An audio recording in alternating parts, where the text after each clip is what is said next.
want to make sure that I acknowledge the sponsor of the show, Tiege Hanley, because Tiege Hanley sent me this new pack.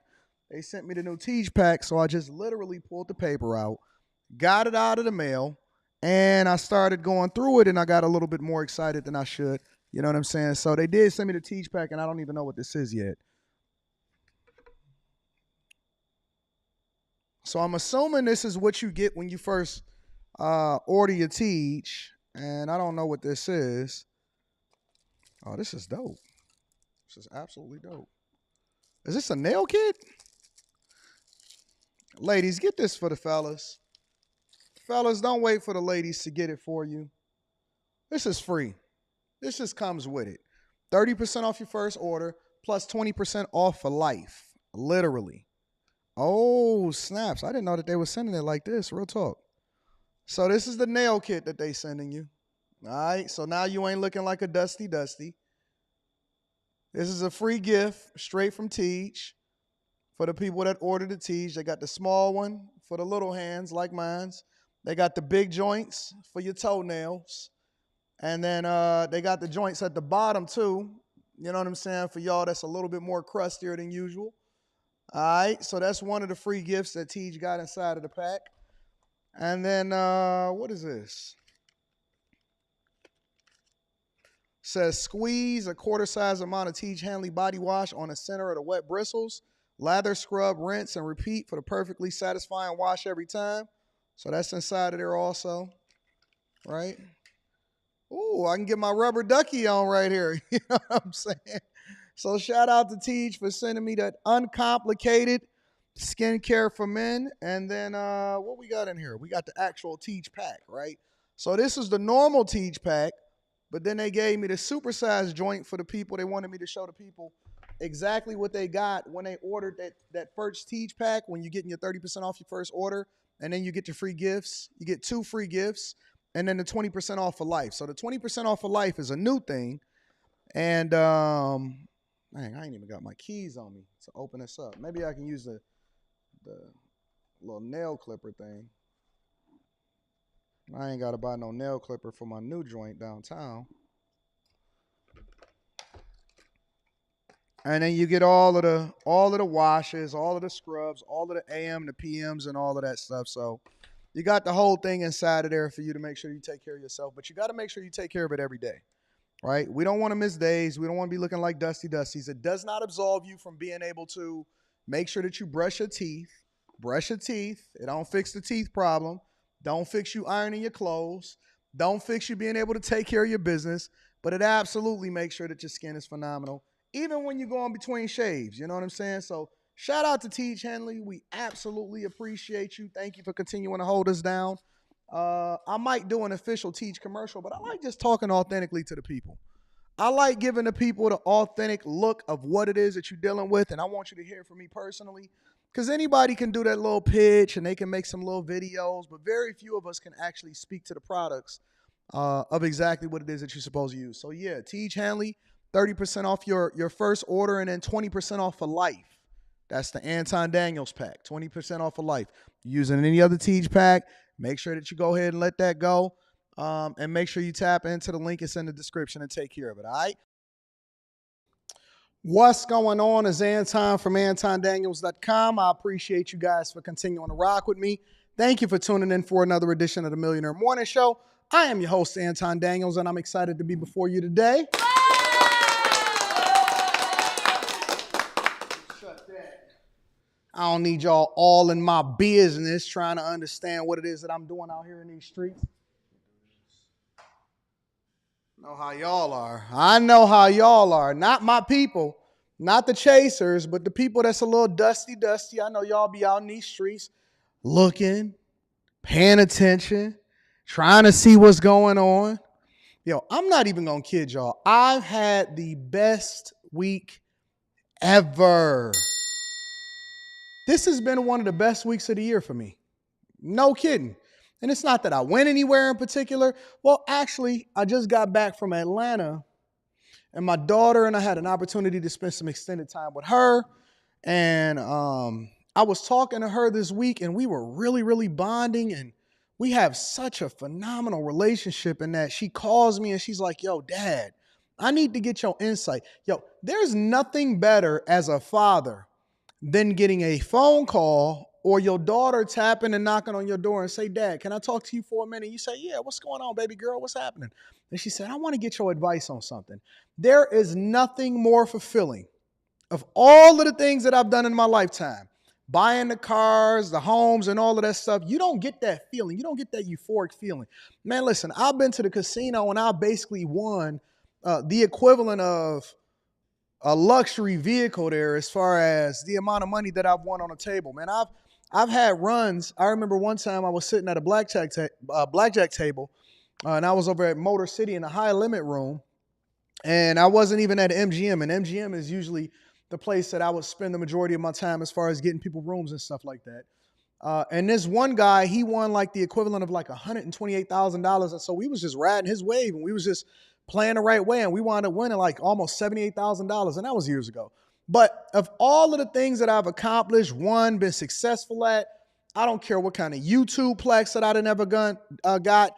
There's nothing, and I mean absolutely nothing more fulfilling than my daughter calling me and say, Dad, let me get your advice. Let me tell you what's really going on in my life and this and being able to solve the problem for her and giving her a level of comfort and helping her to understand how she need to move through life and stuff. And the fact that she taps in regularly. Sometimes she calls me, sometimes she calls her mother, and we kind of tag team and we work together to make sure that she's taken care of. It's the reason why I only had one child, because I just didn't want to divide resources. I didn't want to divide my time. I didn't want them to have to share. I was just really, really selfish on making sure that I poured everything into my daughter, allowing for her to fail in controlled environments, but at the same time, while she's getting the lesson, giving her that nurturing, that advice, and giving her the insight in order to be successful. And I'm so of all of the things that I've done in my life and I've accomplished and all of the people that I've helped get money and stuff like that. Shout out to the Chasers.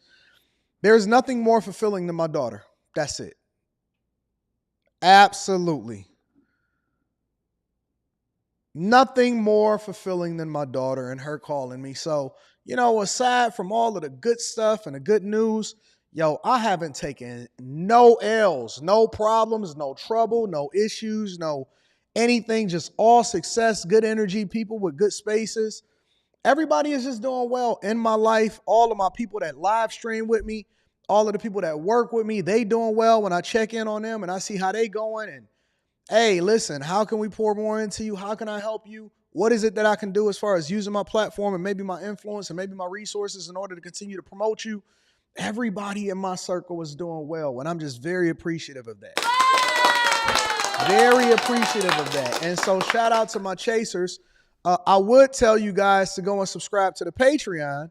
However, since it's the end of the month, I'm going to tell y'all to wait until Saturday. So Saturday, I actually drop the actual posts that I'm dropping so we dropping 2 posts over this weekend. Saturday, we're dropping a post for the Patreon meetup.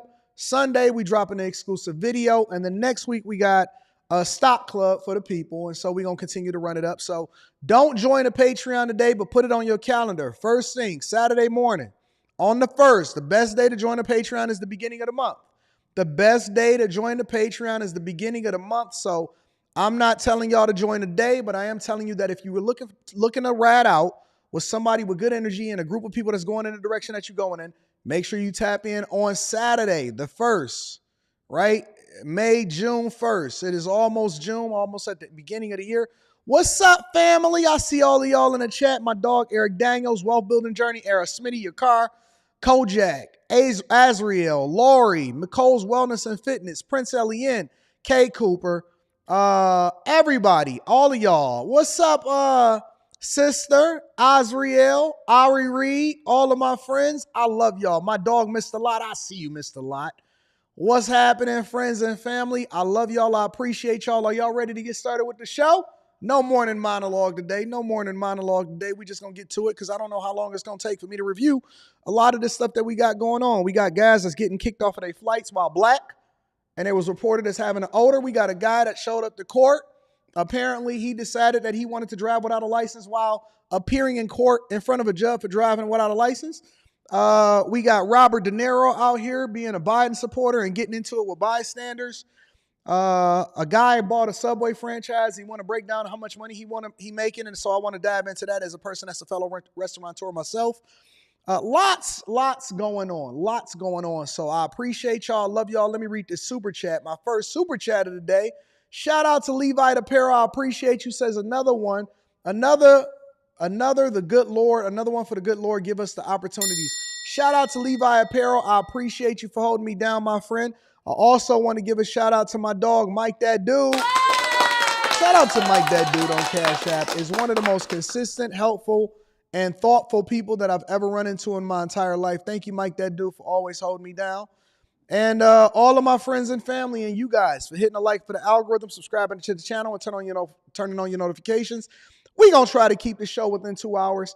I got this thing that's around like about 2 hours where it's like I just believe that you can get the core of what it is that you need to get out in less than 2 hours. You know what I'm saying? All of that other stuff is extra if you do some extra live streams. But man, listen, if you can't get it done in 2 hours, and then if people want to stick around after that, then that's a completely different conversation. What's up, Ray Sean? What up, Ray Sean?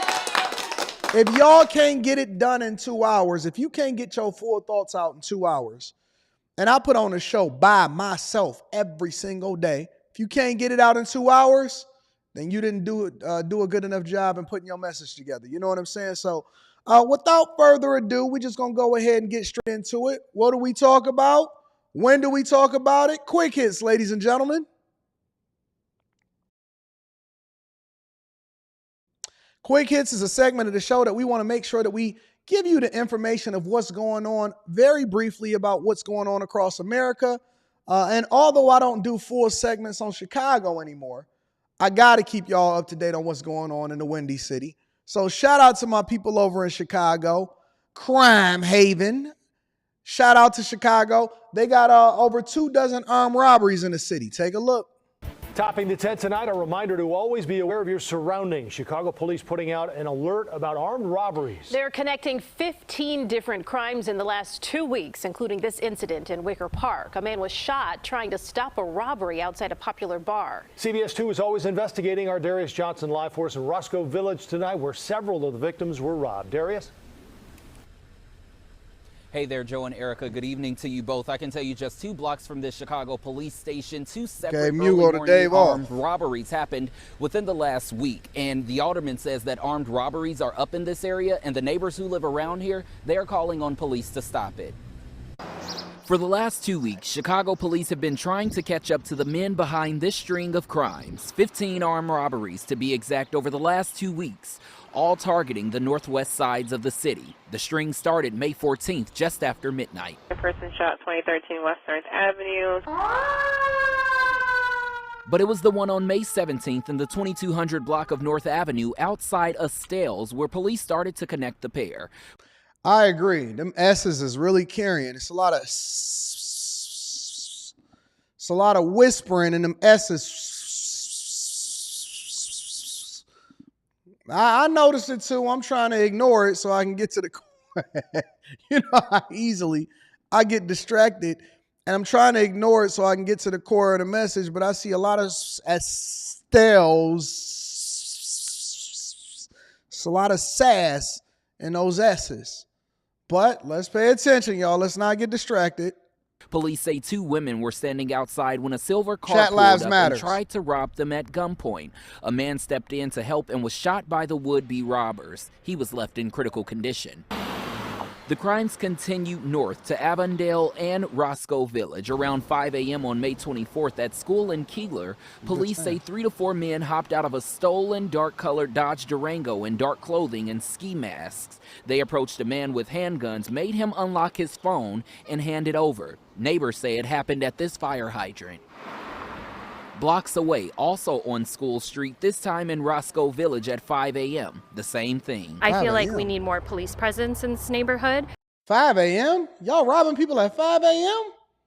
Listen, I thought that between the hours of 4:45 and 8:30 was supposed to be the time where most people can get to and from where they need to go safely, because the criminals is usually smoked out. They done already ran to the pawn shop, got all of their stuff off, went to the chop shop, dropped their cars off, went and stole out of the ATMs or whatever, and by 5 o'clock in the morning, everybody is nice and asleep.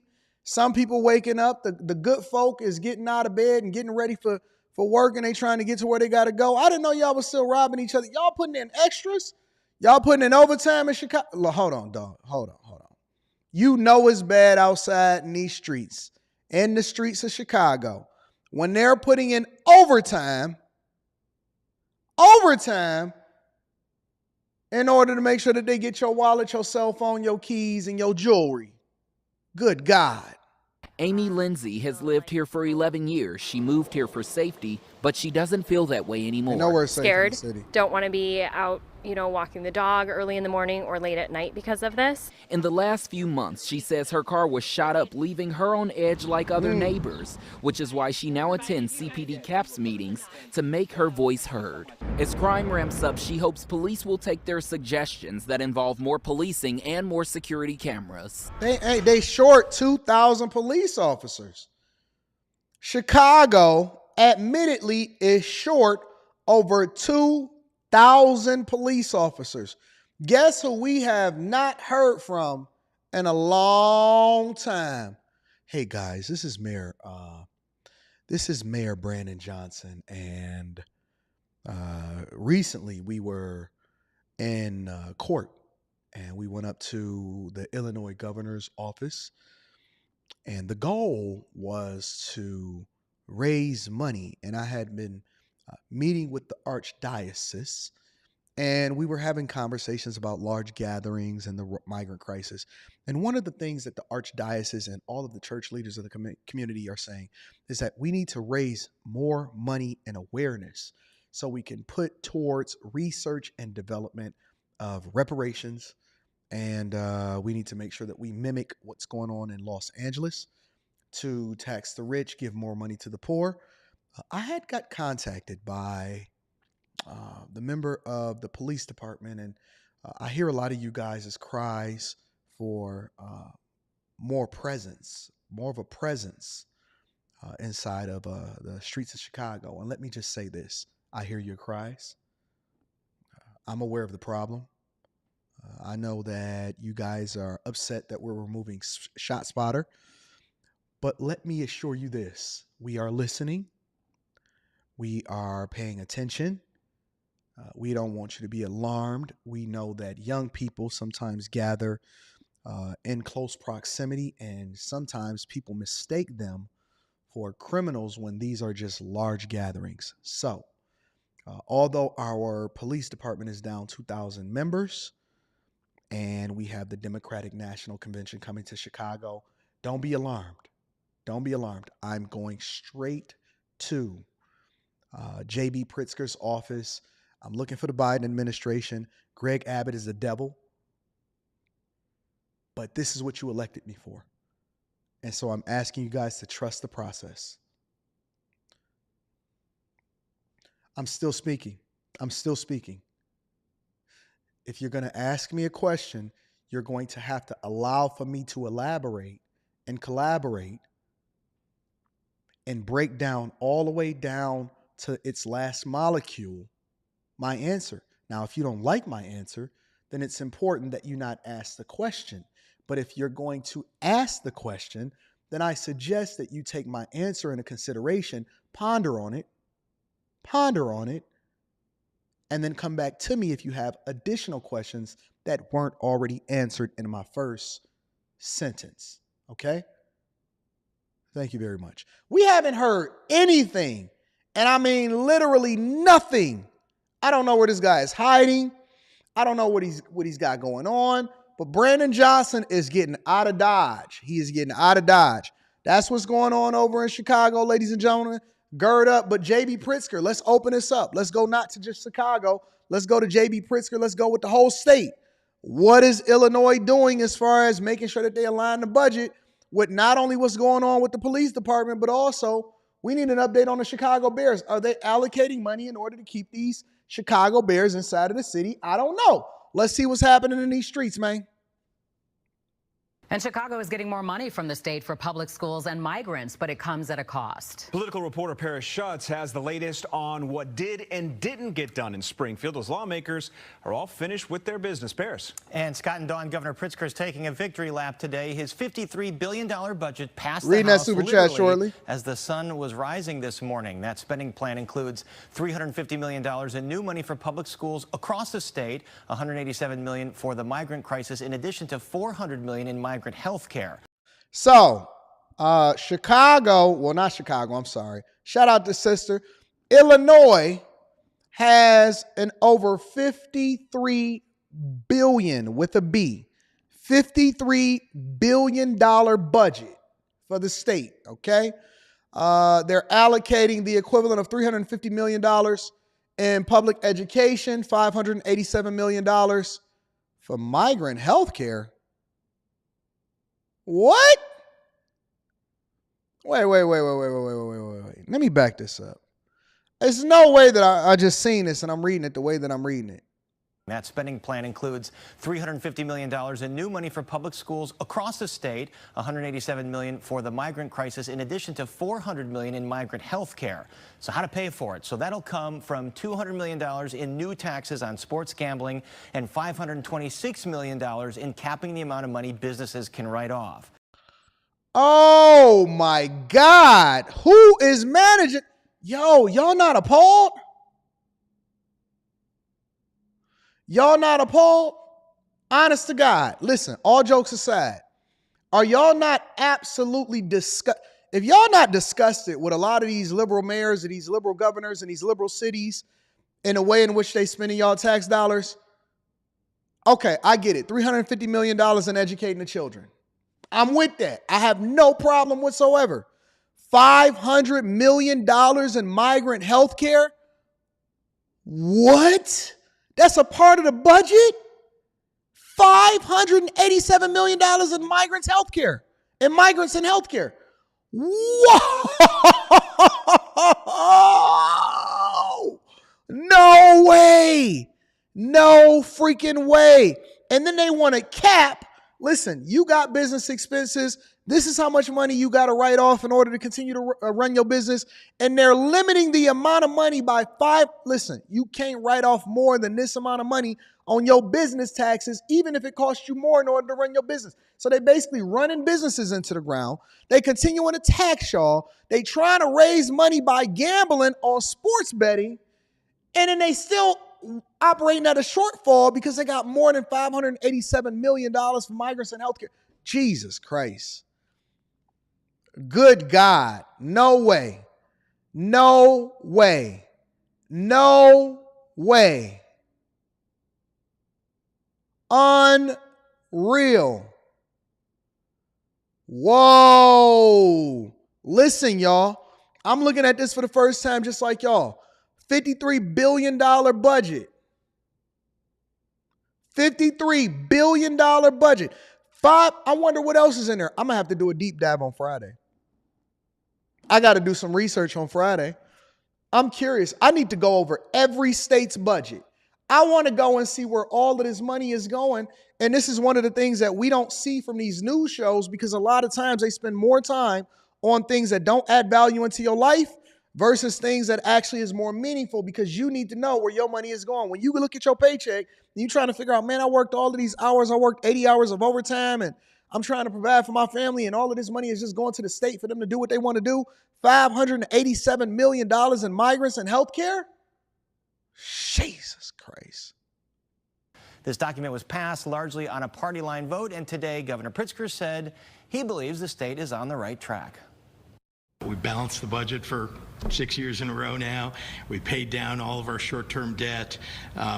Even outside agencies, credit rating agencies, and the civic committee, civic federation, others that look at what the state is doing, what we've been doing in our administration, say we're in a much better situation now than we've been in many years. So that's what got done. Here's what didn't get done. Anything related to public funding for a new Bears domed lakefront stadium. So the team has to go back to the drawing board and wait at least until next fall when lawmakers are back for their veto session. It'll be even tougher sledding then because any Bears deal would require a supermajority to approve. And earlier today, I spoke with Senate President Don Harmon, who explained why the Bears reading that super chat shortly. failed to Thank move you, the Glenn. ball. There's really no appetite to put public taxpayer dollars into sports stadiums benefiting billion-dollar franchises. And to date, no one has made a compelling argument that this is good for the city or good for the state, and not just good for the Bears or the White Sox. What's up, Anike? Pause today issued a statement, quote, "We look forward to continuing to meet with elected officials, community leaders, business leaders, residents, and fans to collaborate on ways to make this massive economic development project for Illinois a reality." And you can catch that. And they had the headline as the Chicago Bears get nothing. The headline should have been more than $500 million is going to migrants and health care coverage for them. That's insane, bro. I ain't never seen no junk like that before. Not in my lifetime. And then last but not least, a man apparently appeared in court. Why does that say that? A man apparently appeared in court driving without a license to court in order to make sure that he appear on a Zoom call. It's the dumbest thing that I've ever seen in my life. Take a look. Court calls case People versus Corey Harris. On behalf of Pittsfield Township. Assistant Public Defender Natalie Tate for Mr. Harris, who should be present via Zoom. Look at this. Mr. Harris, are you driving? Actually, I'm pulling into my doctor's office, actually. So.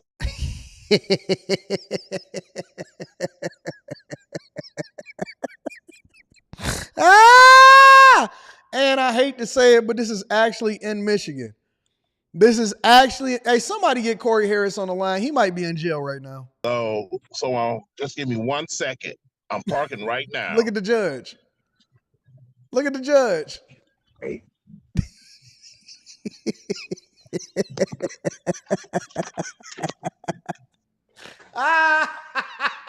You stationary?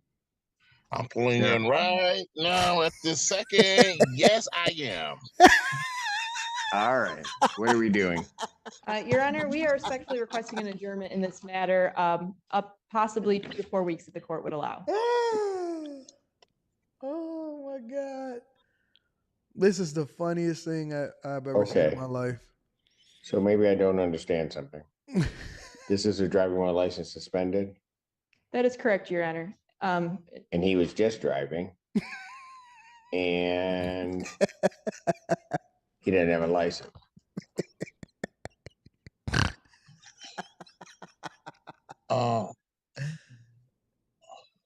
Is with the charges, Your Honor, yes. No.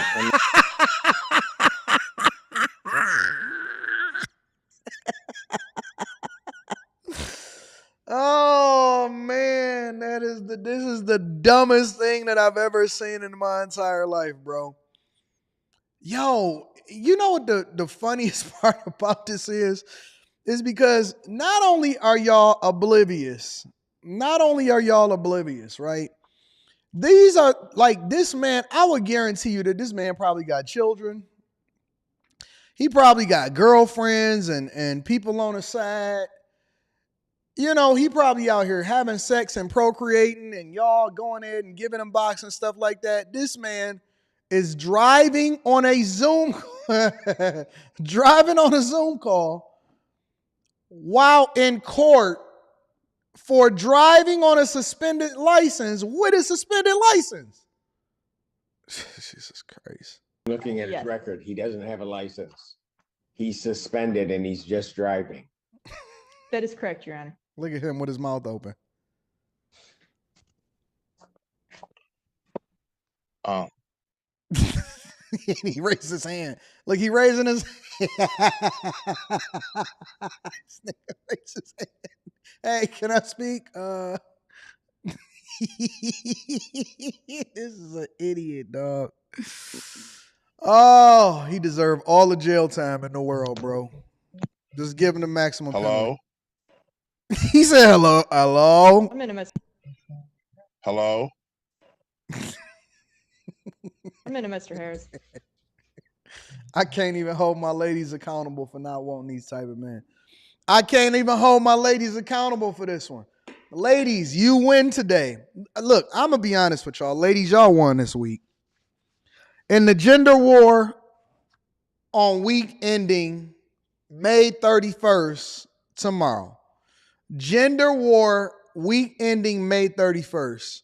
I declare victory for the ladies this week.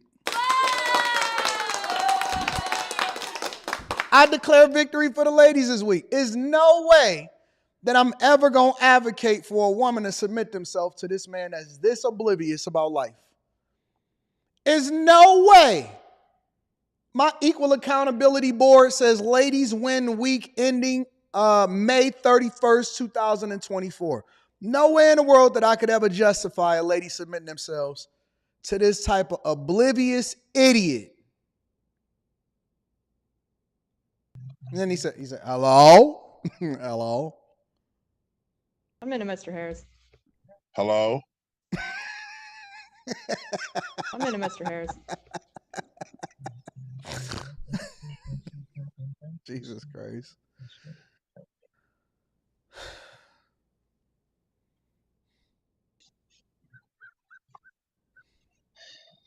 I don't even know why he would do that. So defendant's bond is revoked in this matter. Defendant is to turn himself into the Washington County Jail by 6 p.m. today. Failure to turn himself in will result in a bench warrant with no bond.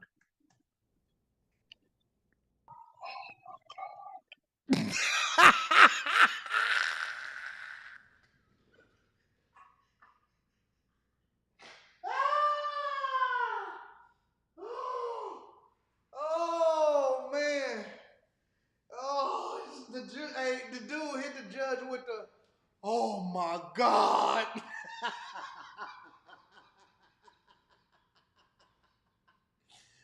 Oh, dog.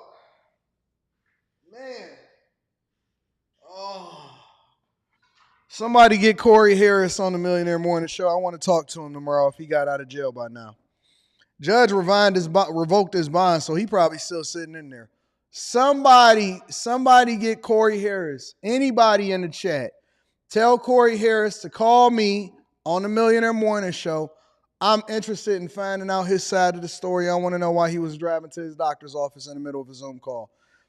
Ladies and gentlemen, that is your quick hits. Good God. You cannot make this stuff up. This is the type of dude that will call in a Kevin Samuels show and say, hey, man, I can't find no good women out here to submit to me. Man, boy, if you don't get yourself off my Zoom call and get yourself together, let me read some of these super chats and then we're going to continue over with the show. I can't believe what they sent me. Jay Johnson says, AD, we heard you last night with the cooking, preaching, leadership. It was well worth the listen. Says, we can appreciate you through your words of wisdom. Amen. We had a tough week, but we were down but not out. Respect to the chasers. Respect to the chasers. Link is in the description. Make sure y'all join that on Saturday. Shout out to you. Antonio Watkins says, thank you, big bro, for last night's stream. Some things resonated with me. It was a must share. I'm giving you your flowers. Keep going. Thank you, Antonio Watkins. Hey, man, if y'all don't be tuning in for them Wednesday night streams on the Anton Daniels channel, y'all missing it. Steven Slayer 1 says they asked for defund the police, right? Well, now they suffer. That's a fact. That's true. P. Shank. What up, P. Shank? Says, good morning, Mr. Anton Daniels at the Millionaire Morning Show. Thank you, P. Shank. I love you, baby. Glenn Fiston says, what up, Glenn? Glenn says, cheers, bro. You rock, man. Thank you, Glenn. Thank you for always contributing into the platform. I appreciate you, too. Crazy Horse. It was the name of a strip club that was named Crazy Horse. Says 587 million, 140 plus million going to the migrants. The rest is going to migrant health care. That's crazy. And they ain't never paid one dime into that pot. Snyder Clamp says the fact that they tell you how much of your loot that they spending on illegals versus improving the city shows how much they respect their constituents. Agreed. 100%. My dog, J Ben. What up, J Ben? Hit him with the Quentin hand. That's a fact, bro. Wealth Building Journey in the building says, so he couldn't wait 5 minutes or not drive or get there 5 minutes earlier. Gosh, kicking it with a chef. My girl says last night almost had furniture moved in my house. I don't be knowing what I'm going to say when I get on there. I just get on there and I just cook. Do y'all know that I have no pre-recorded or no notes or anything like that. The only thing that I do is I just jump online and I start doing what it is that I feel like makes the most sense and speaks to it. Shout out to Bobby Shedder Jr. Said after hours last night, go. Anton Daniels in the building. Thank you to Bobby Sherry over there on Cash App. I appreciate you, my friend, for holding me down. Make sure y'all hit a like for the algorithm, subscribe to the channel, and turn on your notifications. We got a full show. We got an hour and 25 minutes to go, ladies and gentlemen. Y'all ready? Buckle up. Let's get to it. Ain't nothing to it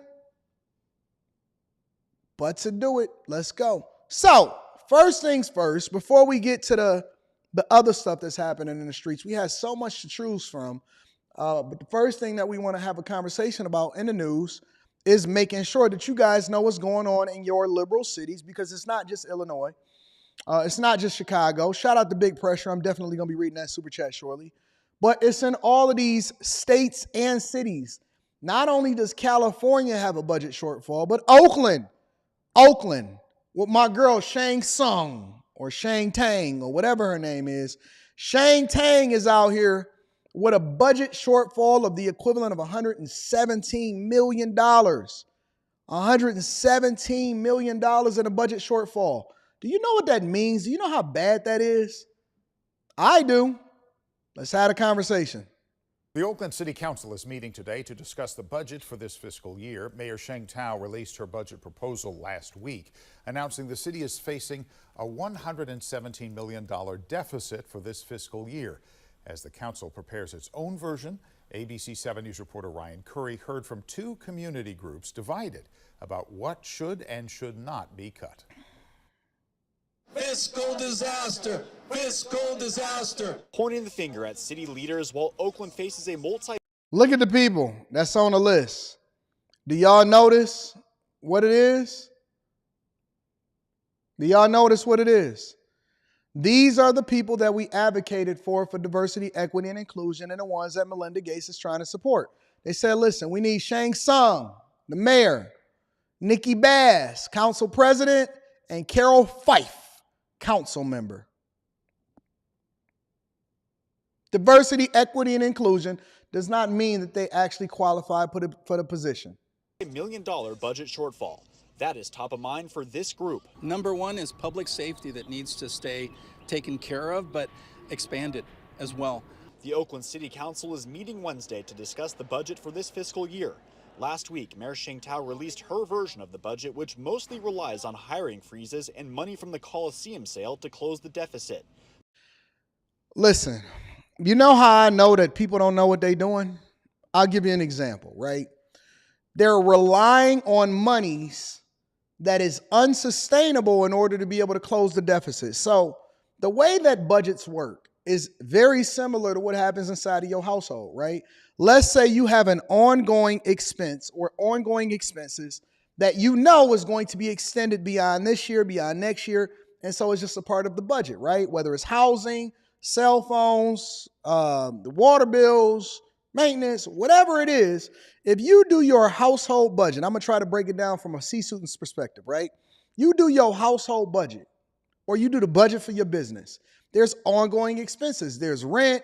You got to buy food. You got to have employees. You got to pay insurance. You got to do all these things, right? So what they're doing, not only is Oakland in a budget deficit, California too, but we're going to get there. Not only is Oakland in a budget deficit, but they're now trying to rely on short-term solutions for long-term issues, meaning that next year they're going to be even more in a deficit, even higher, but they then can't even depend on the possibility, because right now they're hoping in order to close the budget deficit by doing short-term solutions. And they're losing all of their revenue, but they still have high-ass expenses. So you still got high expenses when it comes to police, high expenses when it comes to public safety, high expenses when it comes to social services, high expenses across the board. And so instead of them aligning the budget to more closely grow, not only stop the stem of the problem that's in the city and dedicate more resources over to the things that actually help the city grows, they continue to spend on things that don't really matter. And then they hoping for short-term sales and solutions in order to close the gap, which then makes it or exacerbates the problem in the future. And this is how you know that just because these people say that they qualified or they put some glasses on and a pantsuit, it doesn't necessarily translate into success from a public perspective. And so you very much have to have a business acumen or a business mindset when it comes to being able to manage a city, in addition to y'all just voting in community leaders or people that's based off of diversity, equity, and inclusion. Oh, I'm the first mayor. I'm the first Asian woman mayor. I'm the first black woman mayor. That doesn't matter. That matters none, zero, zilch, nada. When you're talking about what's in the best interest of the people, is jobs, public safety, transportation, infrastructure, making sure that you create an environment that's conducive for people to be able to buy homes. All of those things are paramount. We don't care about that other stuff. It's paramount. And you got an exploding homelessness population. But there is a debate about funding the police. Mayor Tao's current plan freezes some positions, but the department's funding isn't changing that much. Not only does this group want more police, they think the city should put as much money toward public safety as possible. Facts. It's not just more police. 100%. Yes, we do need a minimum number, a proper ratio of police to citizens, residents of Oakland. But it really should be a lot of focus on crime prevention. Others don't agree. Kat Brooks with the Anti-Police Terror Project believes violence prevention is achieved with more funding for social services. Haven't we seen this play out time and time again and it doesn't work? Haven't we seen this play out time and time again and it doesn't work? You cannot continue to throw money into social services. You basically throwing it into a black hole. You need a strong police presence, and you need to take the handcuffs off of the police and make sure you stiff these criminals with some steep fines and some steep penalties to not only solve for the problem, but also prevent it from happening in the future. And so a lot of times they continue to want to, how you going to be anti-police? Did you see what this person's title is? Listen to this, John. A lot of focus on crime prevention. Others don't agree. Kat Brooks with the Anti-Police Terror Project. I'm never rocking out, or I'm never going to listen to somebody that say that they are part of the Anti-Police Terror Project. Get out of here with that crap. Believes violence prevention is achieved with more funding for social services, not police. Making sure that the city's still running, making sure we have after-school programs. It always is someone. It's always another woman who got an earring in the top of her lip and black lips from smoking trees.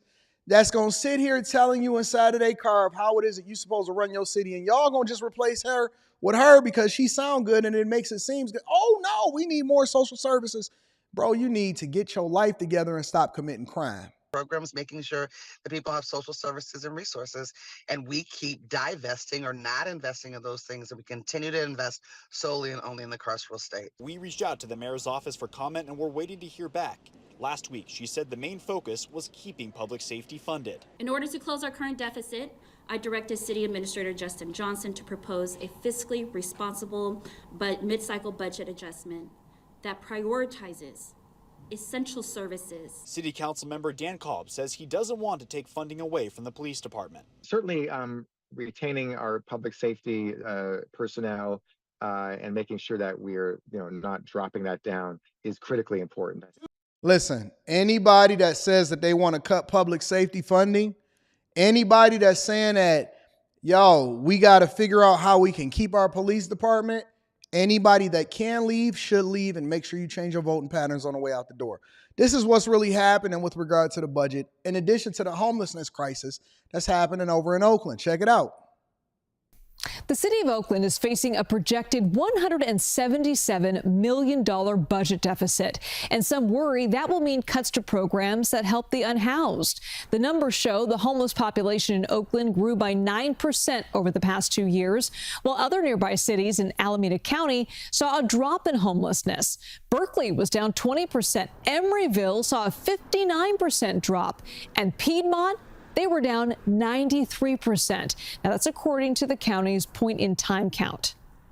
They are not taking care of the problem. They are contributing to the problem.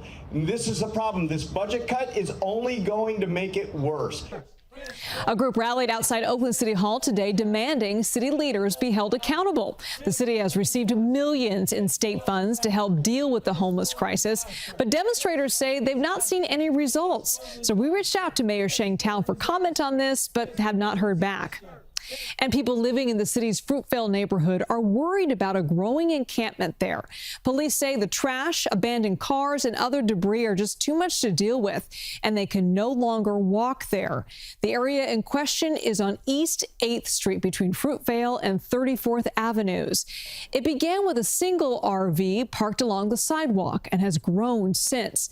Neighbors told our Daw Lynn the sidewalk is now blocked off, and there was recently an incident involving an axe. That's insane. Have y'all seen? I haven't seen a Ford Explorer first generation since probably 2002 when they had the Firestone recall. I thought that they traded all of those trucks in for cash for clunkers. I have not seen a first generation Ford Explorer in so long. Did y'all see what that? I say this all the time, and this is why I address problems when it first shows up. And I say, listen, whether it's protests for the whole Israel situation or people starting to park RVs on the side of the road and then turn into a homelessness encampment, you have to stem and nip that stuff in the bud, because the very minute that one RV shows up, it's going to be two. Two going to turn to four, four going to turn to 8, 8, 16, 32, 64, 128, 256, 512, 1060. Yo, it's going to grow exponentially across the board. This is unreasonable. This is unreasonable. He parked along the sidewalk and has grown since. Neighbors told our Daw Lynn the sidewalk is now blocked off, and there was recently an incident involving an axe. Neighbors say they can no longer use the sidewalk on East 8th Street near Fruitvale Avenue. That's a car crazy. is parked on the sidewalk. There's also a bike and a bunch of other stuff. They walk into the street to get people pull out whole RVs and just live right there on the street. In and out of their homes. The kids who are walking to school have to get off the sidewalk because they can't go through. It's the only sidewalk since there isn't one on the other side. Through a translator, Hector Ugo worries a car could hit. Hector, I'm sorry, big dog. We don't even know what you're talking about. I don't even know if you got your papers. Let me see your papers, Hector. Before you can sit here and have a conversation of what's going on here in America, Hector, and I'm not saying that you're not a legal migrant, but I just need to see your papers. The same way that I support stop and frisk over there in New York and in Chicago, I support stop and before anybody can get on the news and start talking that mumbo jumbo gibberish to me, to where we then got to get a translator talking about Hector talking through a translator. I need to see your paperwork, big dog. Hector, where your papers at, bro? I know your baby got on Mickey Mouse and Minnie Mouse gear. Where your papers at, bro? Y'all said be quiet. This is why they don't want to give me my $30 million. No worries. No worries. I'm going to get my $30 million one way or another. Whether I get it with you or without you, I'm going to get my $30 million, and I still want to see your papers after I get it. Where your papers at, bro? His two little girls. Neighbors and business owners say it started out with one RV a few months ago, but it got bigger. A second RV and a couple of cars have since camped out on East 8th Street. They worry it could turn into East 9th Street, which is filled with RVs and people living in cars. And walking through there, it's a death trap. And when it starts going dark, forget about it. There's no light there. It makes it even more dangerous. Neighbors say this is the other route if families don't want to walk into the street, but the alleyway is filled with trash. I think on Thursday, we went past that tipping point. Business owner Everardo Rodriguez says on Thursday, someone vandalized a stolen or abandoned car on the street. Cell phone footage also showed a person using a rock to break the driver's side window. A short time later, Everardo says a homeless man walked out with what appeared to be an axe in his right hand to confront someone. I'm beyond frustrated. I'm beyond disappointed. I'm beyond angry. They say they called the city multiple times, but no one has cleared the encampment. It goes beyond atrocious. It's deliberate. How can the city not act? I asked the RV dwellers why block the sidewalk. One man says he'll tell his uncle to clean it up. I'll make sure that gets cleared up, you know.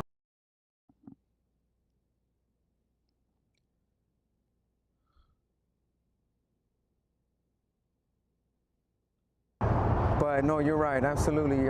Kids need to walk by for their safety. The man says the RV dwellers don't want to cause problems, but they have nowhere to go. It's not the homeless people bringing the trash, destroying these businesses, abandoning all these cars. Councilman Noel Gallo met with Alvarado about the concerns. He says the city is working to clear the RVs on both East 8th and 9th Streets. That's on the clear list. They got to go.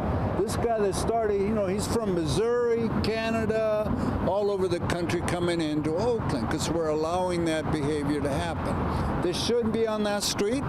There should not be because it's illegal to block the sidewalk. Alvarado and the neighbors hope the city will act fast. This cannot continue because it puts our life in jeopardy. A lot of neighbors tell me they would like to move, but they've lived here for a long time, and they say they simply cannot afford to leave. So now they're waiting for the city to do something about this. Authorities say illegal dumping costs the city tens of millions of dollars each year. Now, earlier this month, a statewide conference was held in Oakland focusing on ways to limit the problem. Experts gave presentations focusing on a so-called 3E. Oakland, what is going on in your city? Is this why Keith Lee decided that he couldn't even stay there? In my younger years, in my earlier YouTube career, I would have immediately booked a flight over to Oakland to see what was happening out in these streets.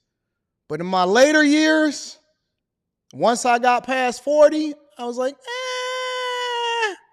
I don't really want to document it that bad. You know what I'm saying? I'm not really sure if I want to go over there and see it for myself. I'm going to just go ahead and let y'all show it to me and see what's happening in these streets in my later years. I'm a little less likely to make the adjustment or the transition or to make the flight over to Oakland to see what was going on. I didn't know that y'all was out here in these streets this bad. Good God, what is happening over in Oakland, bro? Oh my God. Bro. Y'all stay where y'all at. Don't move. Listen, somebody is coming. The cavalry is coming. Biden is coming to rescue y'all. Gavin Newsom is coming to rescue y'all. Stay where you at. Don't move. Don't pass go. Don't do nothing. Stay there. We coming to get you. We promise you. Just stay there and wait on it, okay? Shout out to Oakland. Good Jesus Christ. Oh my God. How does this happen? Big Pressure says last night's stream was a code to life. I agree. Sometimes I wake up and I say, what happened last night? J. Ben says they don't have Waymo in Michigan. I would have said I was in a self-driving taxi. I don't think so. Nope. They ain't got no Waymo in Michigan. The Well Building Journey says these cities are operating like zombie companies. They rely on outside funding like the VC capital or cheap debt because they don't make enough profit to keep running, and they will soon be doom loop cities. I think that they're already doom loop cities. I 100% say that they doom loop cities. Shang Tsung wins. Flawless victory. Shout out to my dog, Jay Johnson. I appreciate you. Quay Adfa says, good morning, AD. I know you're busy. I would like to know, are you still doing coaching calls? And if so, I would like to sign up for a coaching call with you. Email me, all business inquiries. All business inquiries go to my email. I do not do business in DMs. I do not do business on TikTok. I know that there's a lot of fraud accounts out there asking y'all for Bitcoin money and all of this other stuff and asking you to send your life savings. That is not me. I would never contact you. I would never have an alternate social media account. All of my social media is in the description, but more importantly, email me at Anton Daniels 413. Anton Daniels 413. I know Ari had put it inside of the chat. Anton Daniels 413 at gmail.com. It is in there. Shout out to you, Quay. I appreciate you for the question and the super chat. Melvin Johnson says, Captain of the Bag Chasers, AD, and happy birthday to my baby girl, Mia. Mia, 6 years old, just had a surprise family lunch at school. Shout out to my dog, Mel Johnson, getting to it, and happy birthday, Mia. Marcella O says, communism, SoCal. Shout out to Marcella. I appreciate you. My dog, Mr. Lot, says we need a paperwork party. That's a fact, though. What's up, Tia? Tia, I love you, says PSA, public service announcement. I've listened to your real-life production show 2 separate times for inspiration and instant coaching. It is literally a masterclass. Chasers, chat, and others. If you haven't, please do and thank me later. That's a fact, though. It was. I cooked up. I went down to, Dallas? And I absolutely cooked up on the couch with them boys. Jay Johnson says, remember before how I said some streets you can walk down at the street at night in Oakland? See what I mean now? I do. I get it now. I see it now. I absolutely understand what you were saying, big dog. Make sure y'all hit a like for the algorithm, subscribe to the channel, and turn on your notifications. Let's continue on with the show. So next, Flying While Black. I named this show Flying Black, but just because it seemed like it was a nice title that I haven't used before, so I threw that up there. But Flying While Black. So apparently there's a group of men, a group of black men that is, that was on an American Airlines flight, and they were removed from the flight only to be added back to the flight, I suppose. And I'm going to actually review this in real time with you guys. But according to the news reports, they were removed from the flight because they had an odor. Only to be added back to the flight because they couldn't find any alternative flights to wherever it is that they were going. And so these guys decided that they wanted to file a lawsuit against American Airlines for removing black men, and they saying that it's race. It wasn't odor. They saying that the only conclusion that they can come to is race. So we're going to play judge, jury, and executioner here. Make sure y'all hit a like for the algorithm, subscribe to the channel, and turn your notifications. We're going to review this story and see what the heck is going on out here with American Airlines. Is it race? Was it because they stank? Or was it something else? Let's see. This morning, in a newly filed lawsuit, 3 black men are suing American Airlines. They allege company employees appeared to remove all of them from a flight over a complaint about body odor. First on CBS Mornings, the men are telling their story to our Chris Van Cleave. Hold on. What y'all think about that news reporter before we go? I like the way she look right now. She built nice. I like the way that she looked. Got a lot going on. Looked like she's stressed out at home a little bit, but she looked cool. She looked cool. Her neck is necking, so it's not too old. You can tell that she not quite past expiration date. Hookup is nice and cultural. Definitely giving out, hey, listen, I'm culturally appropriate, but at the same time, I'm trying to remain conservative. Not showing too much. Look like her body is a little bit bodying. All right, she got it. She got it all right. We'll see what's happening out in these streets. Shout out to CBS Mornings. Let's get back to the show. First on CBS Mornings, the men are telling their story. Yeah, I'm all right. I'm all right. We're the only ones getting taken off the plane. Look at this. This video at the center of a newly filed lawsuit against American Airlines appears to show a number of black men after they've been removed from a flight allegedly due to a complaint about offensive body odor. So this is discrimination. The lawsuit claims as Flight 832 from Phoenix to New York was finishing boarding in January, American employees removed 8 black men from the plane. They were not traveling together, weren't seated next to each other, did not know each other, and appeared to be the only black men on the flight, according to the suit filed early this morning.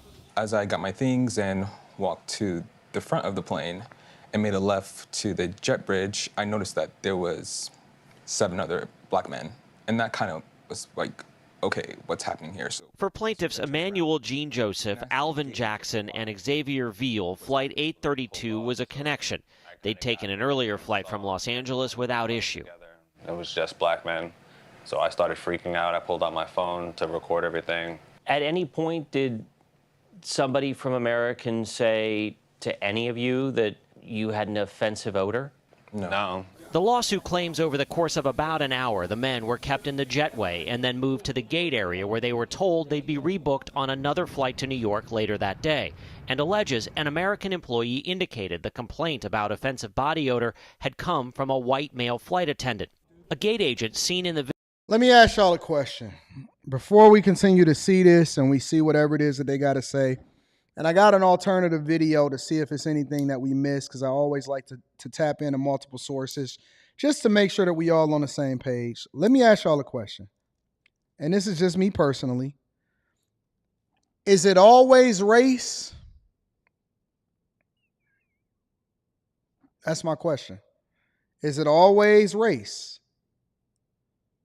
Is the issue when we can't figure out whether or not somebody is doing something, is it always by default, if you can't figure out what the other issue is it always race? I don't know what they smell like. I have no clue. It's a possibility that they didn't smell like anything. It's a possibility that, I don't know, maybe the flight attendant thought that they was all together. It's a possibility that the flight attendant was wrong and they just didn't like one of the people, and so they thought that they was together, and so they removed them all. It's a possibility that they did stink, and they, I've sat next to people on a plane where I had to basically hold my breath because they smell like trees. I've sat next to people on a plane that was musty as hell. They wasn't necessarily black. They just so happened to be of another descent, but they was musty as hell, and I'm assuming that that was just a cultural norm.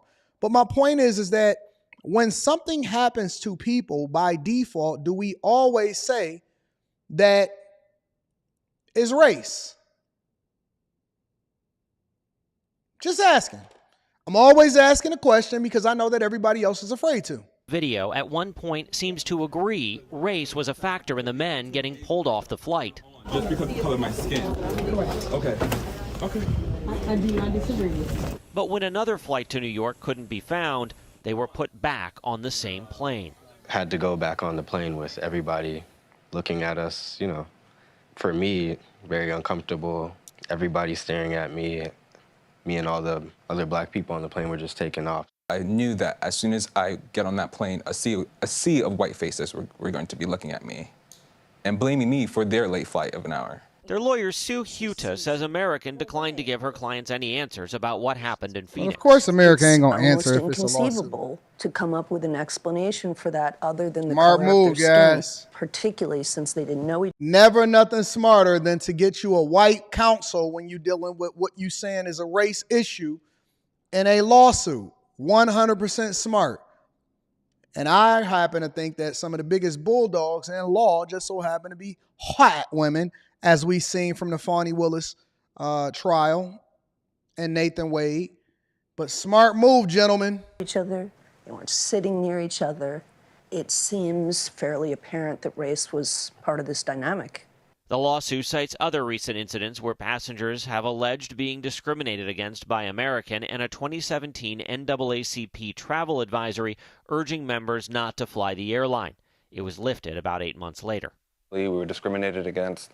The entire situation was racist. Do you think if you were anything other than a black man, this would not have happened? If I was a white person, it probably wouldn't have happened.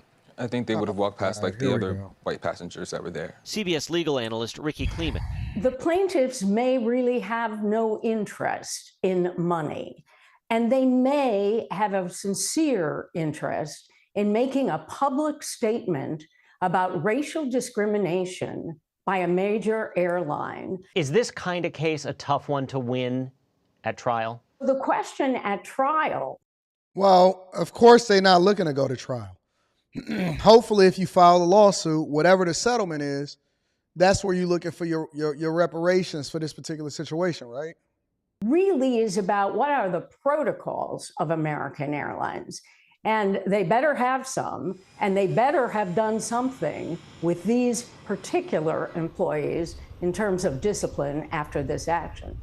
Well, one of the things that you have to be able to do is you got to be able to prove without a shadow of a doubt that it is race related as to why they removed you from the plane. Now, if the white flight attendant didn't say that it was race related, but you can't prove it, but it's just based off of theory because you're trying to use a process of elimination in order to determine why you was removed from the plane. They said it was from an odor. You saying that maybe I did stink, maybe I didn't stink, I don't know, but did all of them stink too? Or because all of them was black?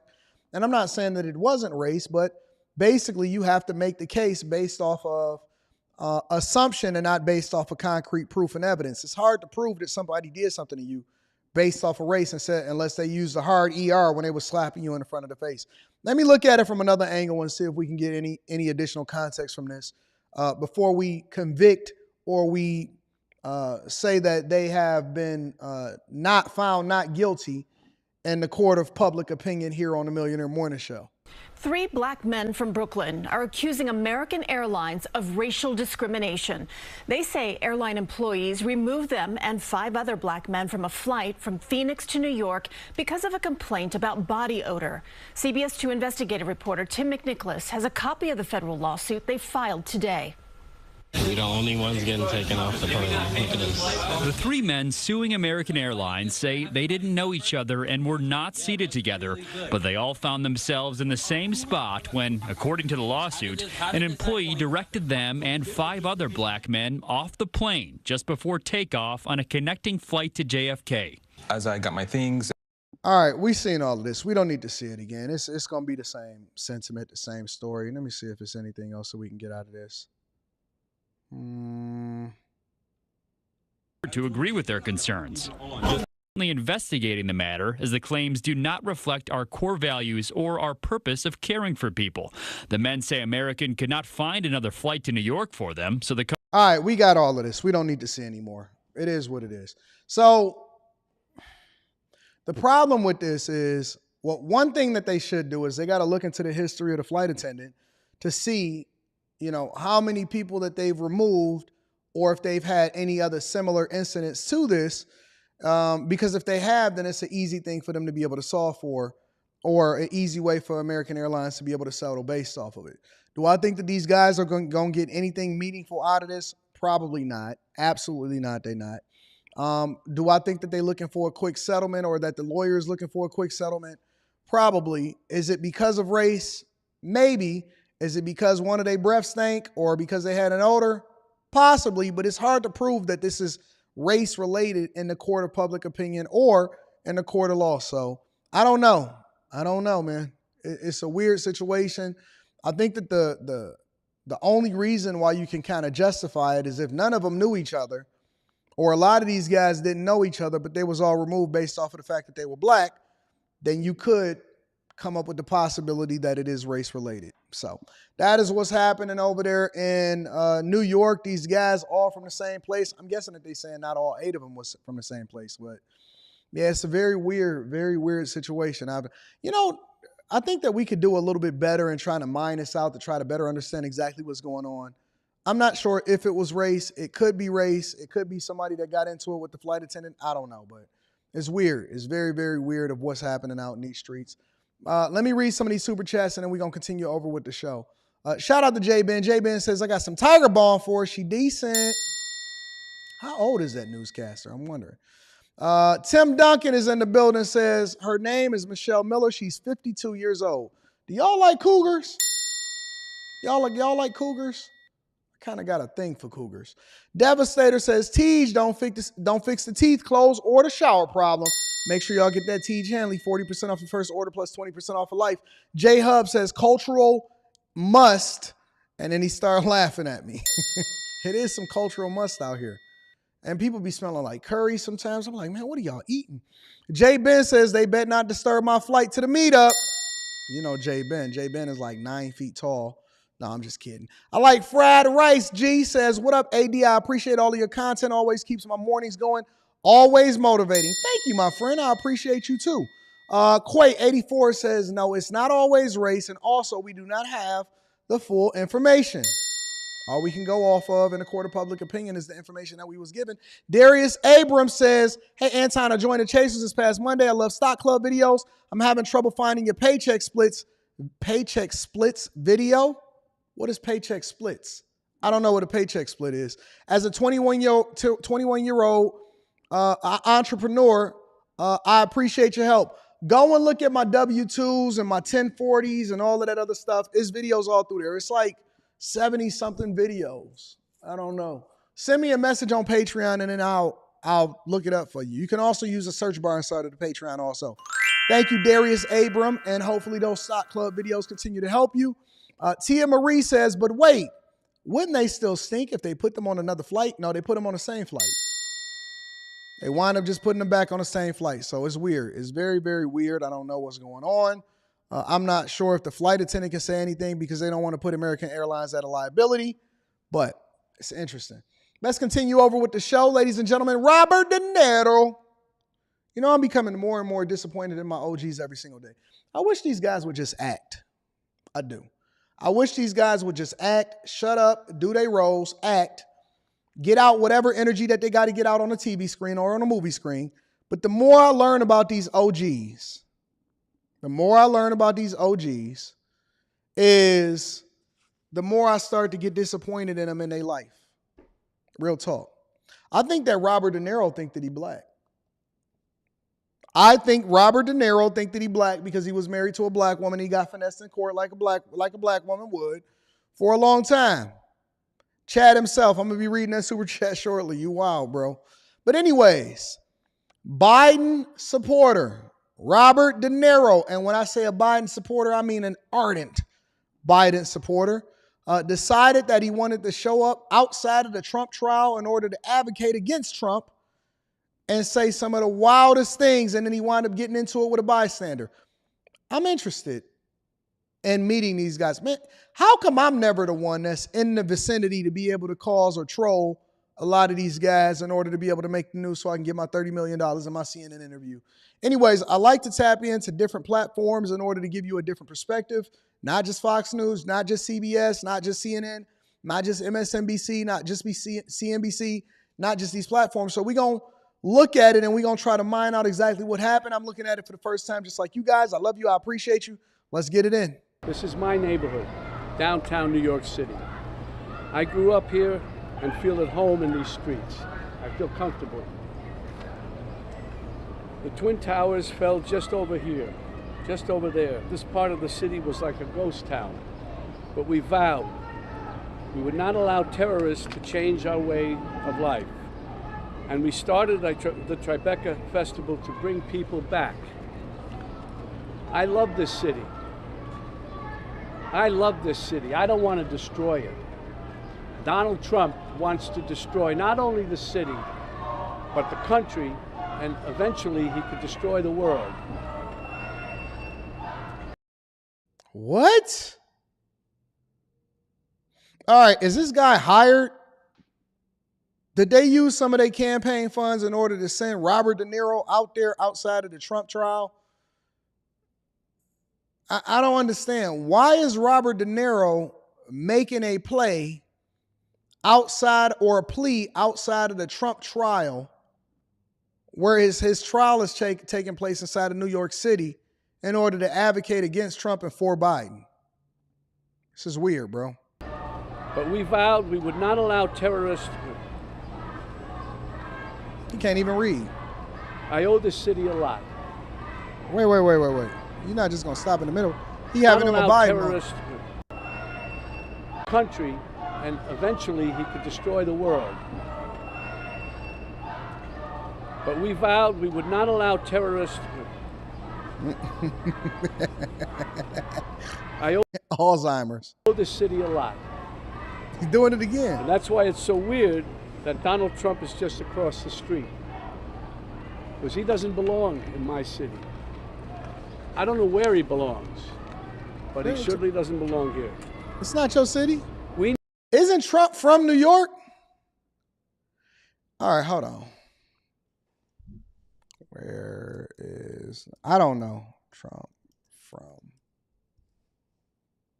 Donald Trump is from New York. Donald Trump, born June 14th, 1946 at Jamaica Hospital in Queens, New York City, fourth child of Fred Trump and Mary Ann McLeod Trump. He from the city. All right, let me see something.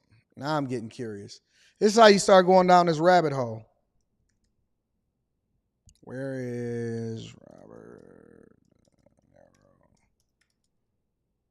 from? So Robert De Niro was born 3 years earlier, and he's also from Manhattan, New York. All right, hold on. Let me just look this up. Robert De Niro, Wikipedia. We're about to start doing a little bit of a deep dive right here.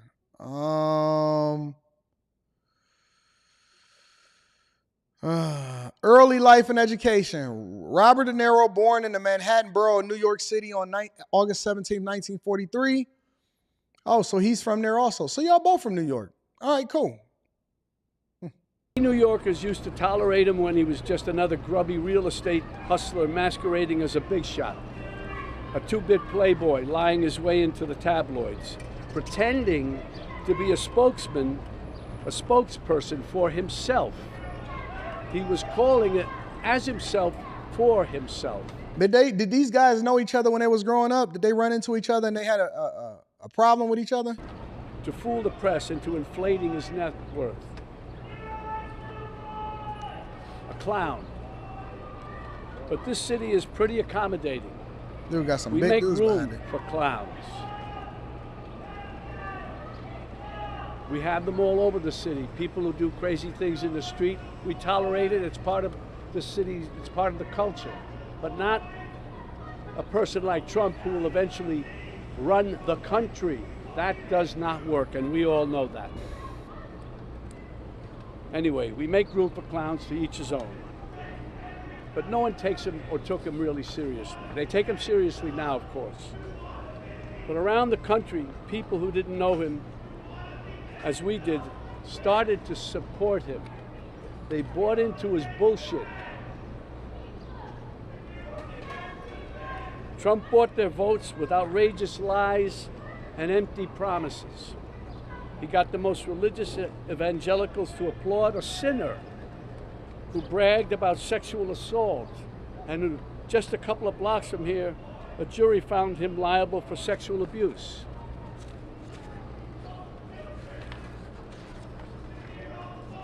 Somehow he even got self-styled patriots to support a man who called for terminating the Constitution, and on January 6th rallied an angry mob to threaten democracy, leaving death and destruction in its wake. That's why I needed to be involved and wanted to be involved in the new Biden-Harris ad. This dude is bought and paid for.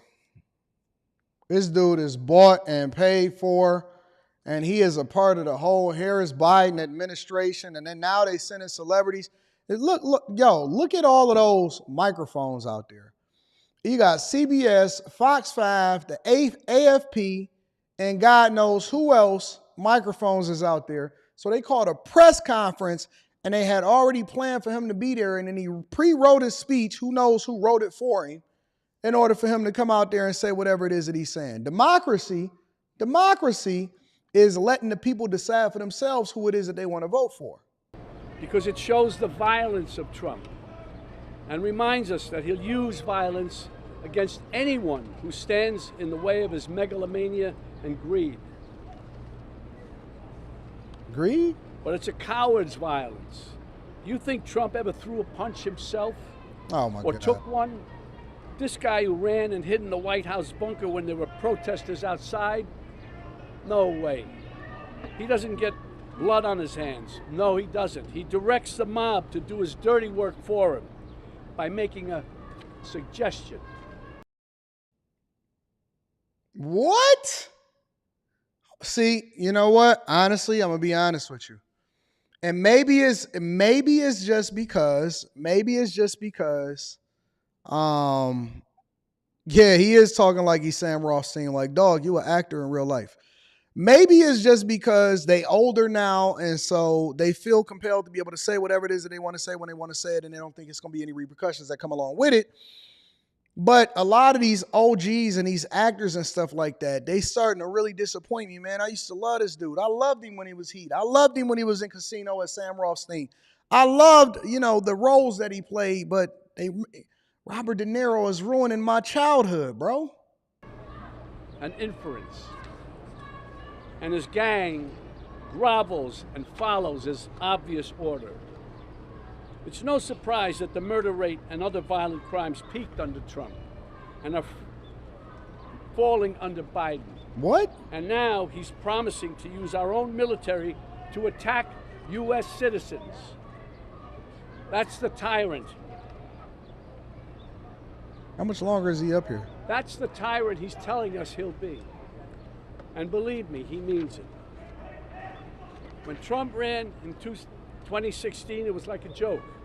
This buffoon running for president. No, never could happen. Ad hominem We've forgotten attacks. the lessons of history that showed us other clowns who weren't taken seriously until they became vicious dictators. With Trump, we have a second chance, and no one is laughing now. This is the time to stop him by voting him out once and for all. We don't want to wake up after the election saying, what, again? My God, what the hell have we done? We can't have that happen again. Yesterday was Memorial Day. It's a good time to reflect on how Americans fought and died so that we may enjoy the freedoms guaranteed to us by a democratic government. A government that, as President Lincoln said, of the people, by the people, for the people, shall not perish from the earth. Under Trump, this kind of government will perish from the earth. I don't mean to scare you. No, wait, maybe I do mean to scare you. If Trump returns to the White House, you can kiss these freedoms goodbye that we all take for granted. And elections, forget about it. That's over. That's done. If he gets in, I can tell you right now, he will never leave. He will never leave. You know that. He will never leave. What is he? Yo. Y'all got to get these Generation X and these boomers up out of here, bro. Y'all got to get these Generation X people and these boomers up out of here. What are you talking about? It's literally called term limits. What do you mean that he'll never leave? He has no choice but to leave. A president cannot serve any more than 2 terms. As a matter of fact, we're not even sure that we're going to have a Biden administration. You're going to be having Cam up in there inside of the White House running that joint every single day. This is the dumbest thing that I've ever seen in my entire life. This dude said, forget elections because he will never leave. Maybe I'm missing some context here. What does that mean?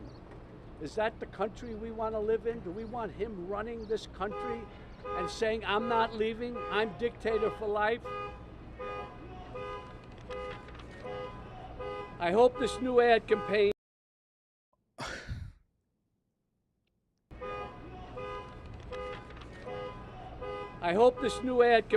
campaign reaches outside the bubble to remind.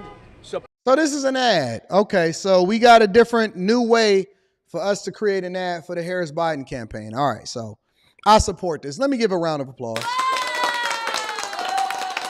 Contrary to popular belief, I believe in democracy. I believe in freedom of speech. I do. Most conservatives do. It doesn't mean that I'm not going to take into consideration or criticize it or have my own opinion as a result of it. But if this was a creative ad campaign for the Harris Biden administration to use Robert De Niro at a news conference to get other people to react to it, because it wouldn't have been as effective if he'd have just did a pre-recorded film video in order to say whatever it is that he want to say. But the fact that he's standing outside of the court is one of the biggest plays that I've seen from an ad campaign yet. Let me give him another round of applause. This is one big act. That's all it is. It's one big act. It's hard for me to criticize it because he's reading from a paper and he's basically telling you that I hope that this ad campaign, maybe it was written in parentheses and he wasn't supposed to say it. Maybe somebody, man, this is all just an act, bro. And I think that it's a pretty good one. If you guys want to look at this from a marketing perspective, it's awesome. It's absolutely awesome. It could have been better executed. They probably could have left some stuff out. But if this dude is just being a paid actor right now, then kudos to the concept. Kudos to the concept, because basically what he's doing is he's getting the people's attention. I seen it get a lot of views on a lot of these platforms, including CNN. I think it got over 1 million views on CNN alone. And so I think that it's a phenomenal marketing tactic by the Harris Biden administration and by whoever it is that's running their ad campaign in order to continue to bring visibility to whatever it is that they're trying to do. The message is trash. The marketing tactic is beautiful. Me being objective, the marketing aspect of this is absolutely 100% good. Straight up, real talk. Supporters of what a danger he is to our lives. This is not a threat. This is a reality. And that's why I've joined the Biden-Harris campaign, because the only way to preserve our freedoms and hold on to our humanity is to vote for Joe Biden for president. Look at him reading it off of the paper. Could have been executed better. Maybe they should have got somebody else out there in order to do it. Hire Idris. Idris Elba was actually just here the other day, just a couple days ago for the Movement Festival. He was here on Monday. He was letting it move. And so I got back in town on Sunday, had an opportunity to tap in a little bit for the Movement Festival. Idris Elba was out here in these streets of Detroit. Man, Detroit is popping. We got the Grand Prix this weekend. I'm going to be at the Grand Prix this weekend in the city. Make sure y'all tap in, man. Really? We don't have a choice. On January 6th, while Republican lawmakers despicably tried to keep the loser Trump, in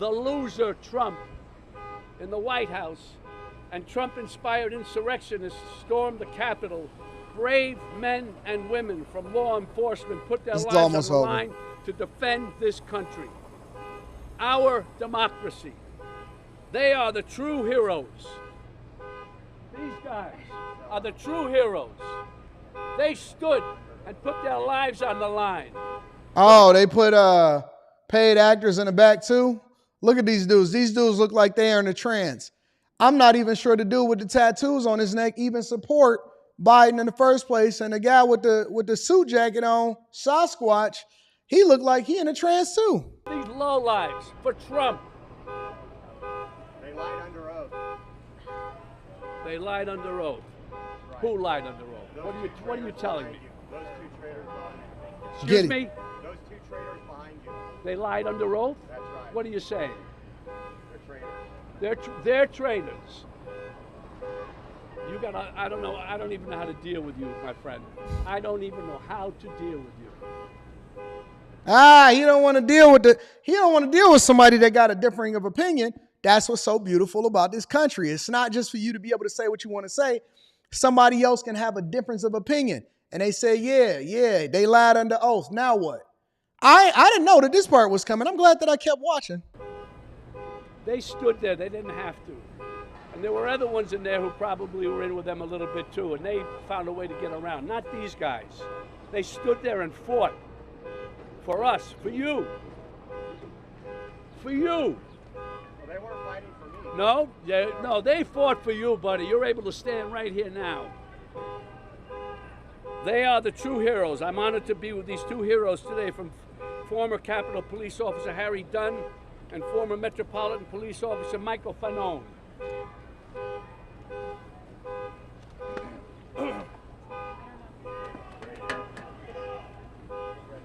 This ain't nothing but a paid ad, bro. This ain't nothing but a paid ad. Oh, I wish I could have had a conversation with him. I owe this city a lot. To try to intimidate is not a threat. This is a reality. We step to the side right here. You're not going to intimidate. That's what Trump does, to try to intimidate.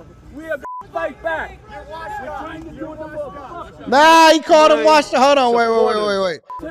Dude called him washed up. Yo, calling Robert De Niro washed up to his face is wild.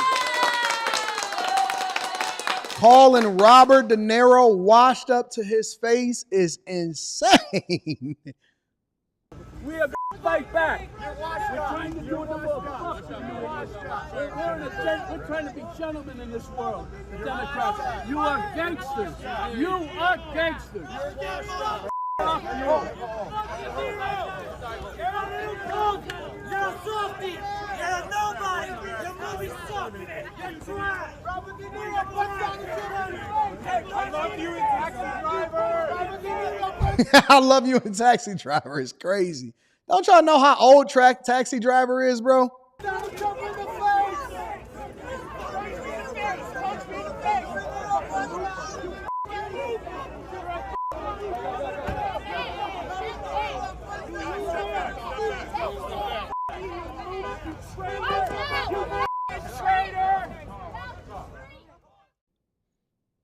I loved you in Taxi Driver. Man, when did Taxi Driver come out? Let me see. When did Taxi Driver drop? Taxi Driver came out in 1976. I wasn't even born. Taxi Driver came out 6 years before I was even born. Sheesh. Worst executed ad in history, but absolutely a phenomenal concept. Shout out to Robert De Niro for fumbling and making himself look bad. And now he's gotten it to the point to where we don't have to worry about looking at any more of his movies because now he's taken a side. When you are an actor or when you are a person that's visible to the general public, let me just say this.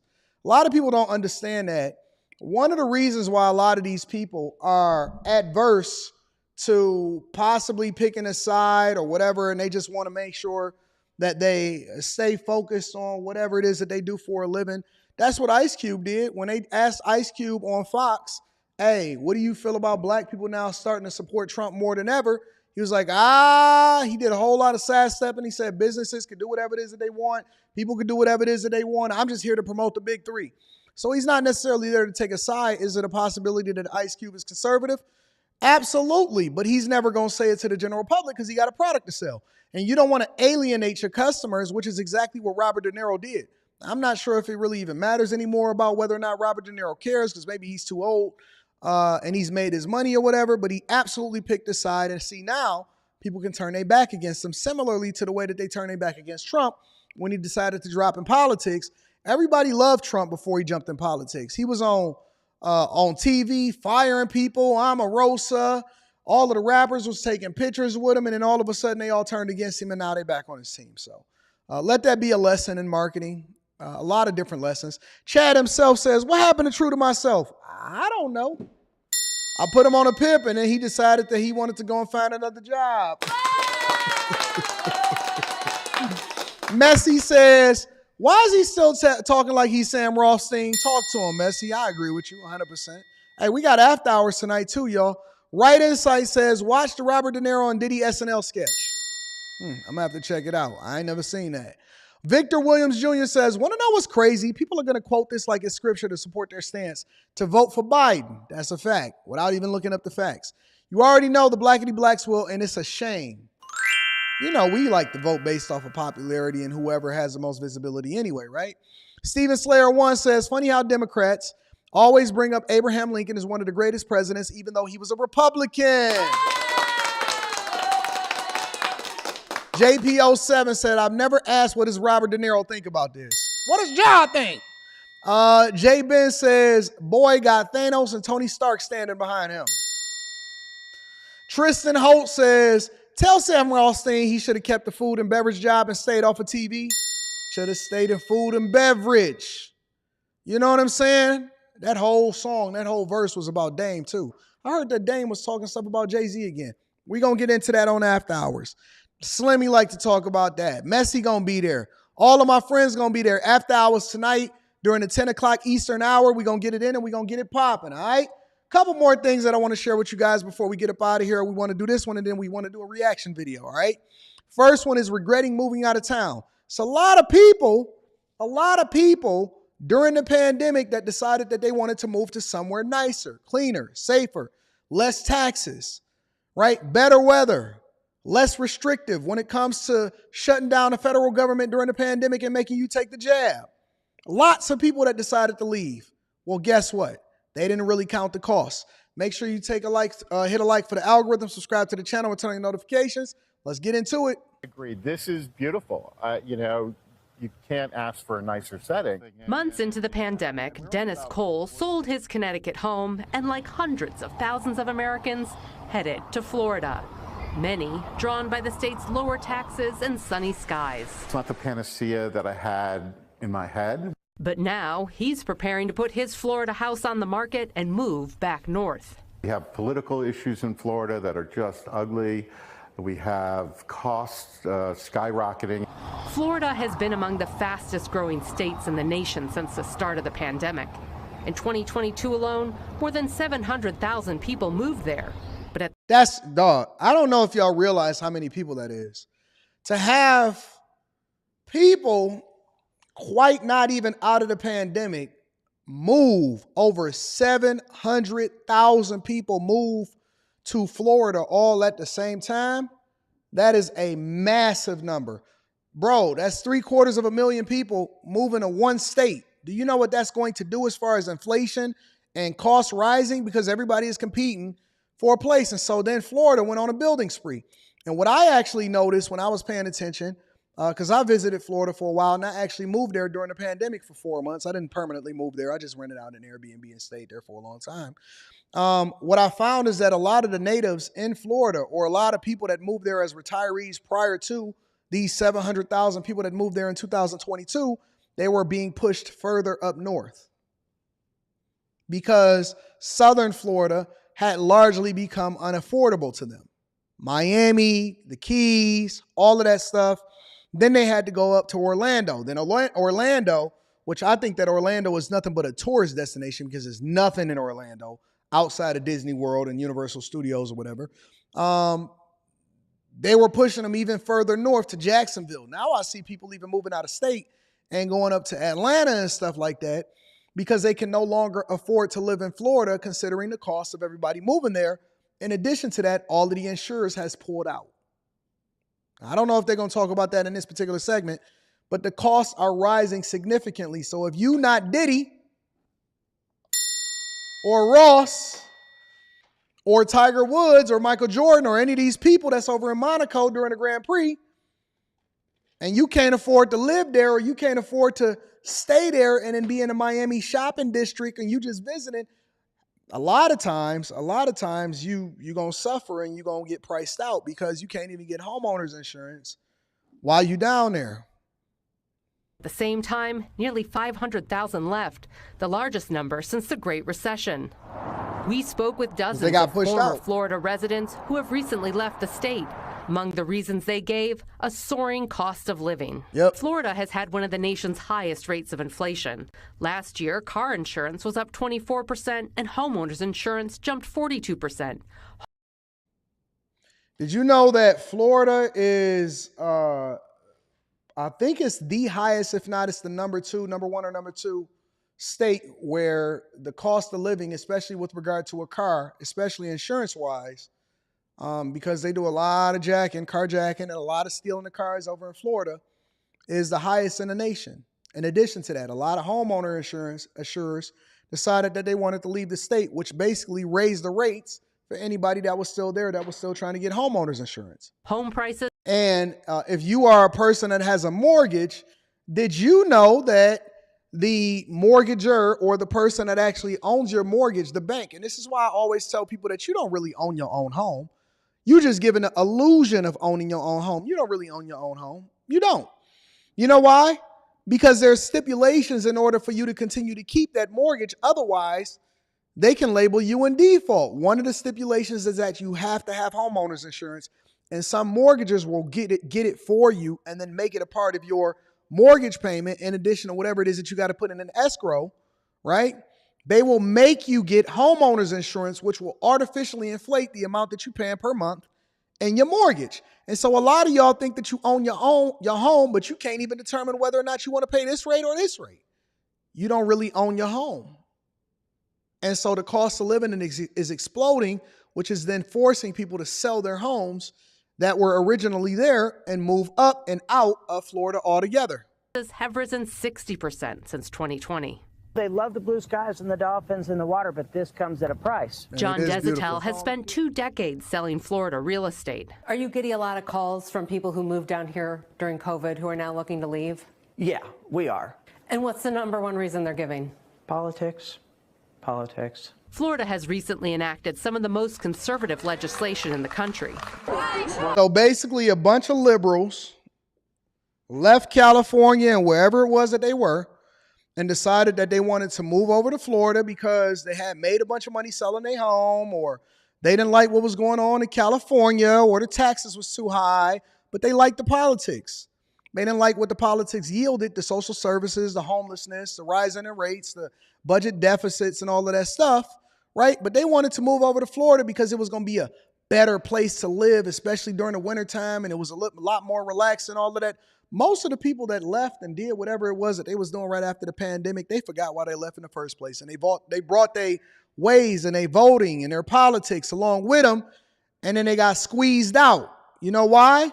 Because they realized that it wasn't conducive for them based off of the way that they seen the world, based off of the place that they left. You still you no matter where you go. You're still you no matter where you go. Including a near total ban on abortions and restrictions on how race and sexuality are taught in schools. My in-migration people want to move here due to politics. My out-migration people want to move out of here due to politics. A spokesperson for Florida Governor Ron DeSantis said that under his leadership, Florida led the country in domestic in-migration in 2022 and saw the highest population growth rate in generations. Look, this has always been a transient state. People come and go. That's normal. I think our policies have attracted folks. For Cole, who considered himself a moderate conservative when he moved to Florida, the state's political shift to the right has contributed to his decision to leave. Whether it was fighting with Disney, whether the whole LGBTQ thing, it's just that there are so many things that... So just say that you sassy without saying that you sassy. Don't see, when people say as a black man, as a woman, as a moderate conservative, so you conservative when it comes to your money, but you're not conservative when it comes to the politics as to whether or not they can teach certain things in school. That's what being a moderate conservative in his case is really meaning. That's what being a moderate conservative mean. Hey, listen, I want the kids to be able, even though I ain't got no kids in school, I want them to be able to do whatever it is that they want to do inside of the schools and teach this and teach that because that may be a part of my lifestyle, but I'm conservative when it comes to my money. I can tell zesty when I see one. Make it uncomfortable for a lot of people to be here. Leaving him and others looking for a brighter future outside the Sunshine State. Get out of here, Shannon Pettypiece, NBC News. And so a lot of people regret moving to Florida because they didn't count the costs. They didn't take into consideration what they was getting themselves into. And I don't even think that most of these people is moving based off of politics. I think most of these people is moving because they broke. Reading Super Chat shortly. In today's Money Watch, we look at one economic indicator that could hit home in the presidential election: the high cost of buying that first home and living the American dream. She kind of stacked. Can't really see her neck. Ankles look like they all right. Knees, can't see those. Can't see her elbows. Neck is from a distance, but it looked like it's, it's okay. Let's continue. This may feel I'm not almost distracted. unattainable in key battleground states like Arizona, where would-be buyers face housing shortages and high interest rates. Ed O'Keefe spoke with some first-time buyers in the Phoenix area. This election year in key battleground states, the keys to a first home may feel further out of reach. Most normal people are pushed out of buying. Whether housing, whether you're renting, everything's increasing. Oh, it's outrageous right now. At this point, we're saying that we're probably not going to be able to move. The housing market, up almost everywhere, is especially hot in Arizona. Finish this sentence for me. The cost of housing is too high right now. There's no question about that. And Nathan Claiborne isn't looking to buy a home. He sells them as a realtor in the Phoenix area. Affordability is certainly the issue here. Your police, your teachers, your firefighters, they can't afford this house.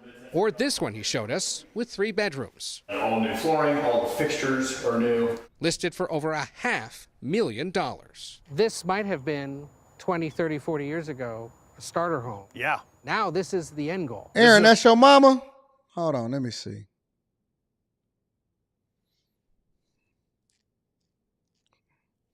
That might be your mother in real life. Y'all kind of look alike. Is that your mom for real? Aaron Miller. Aaron, is that your mom? Let me see.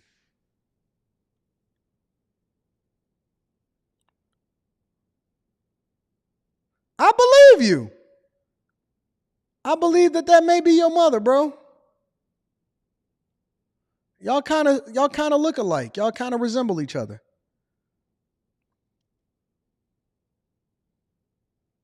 Is that your mom for real, Aaron? Let me know inside of the chat. I'm curious. You don't want us to say that your mom look good? Y'all really do look like, bro, if that's your mom, tell me that's your mom. Aaron, let me know. Is that your mother, bro? Seriously. Say, relax, that's my mama. Let me know, Aaron, if that's your mom, bro. Keep me in the loop. Keep me in the loop, bro. First home and living the American dream. This may feel almost unattainable in key If that's your mama, tell her to call me, dog.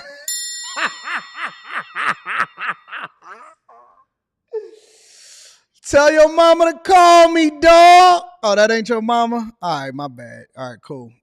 Well, good. Then the joke went well.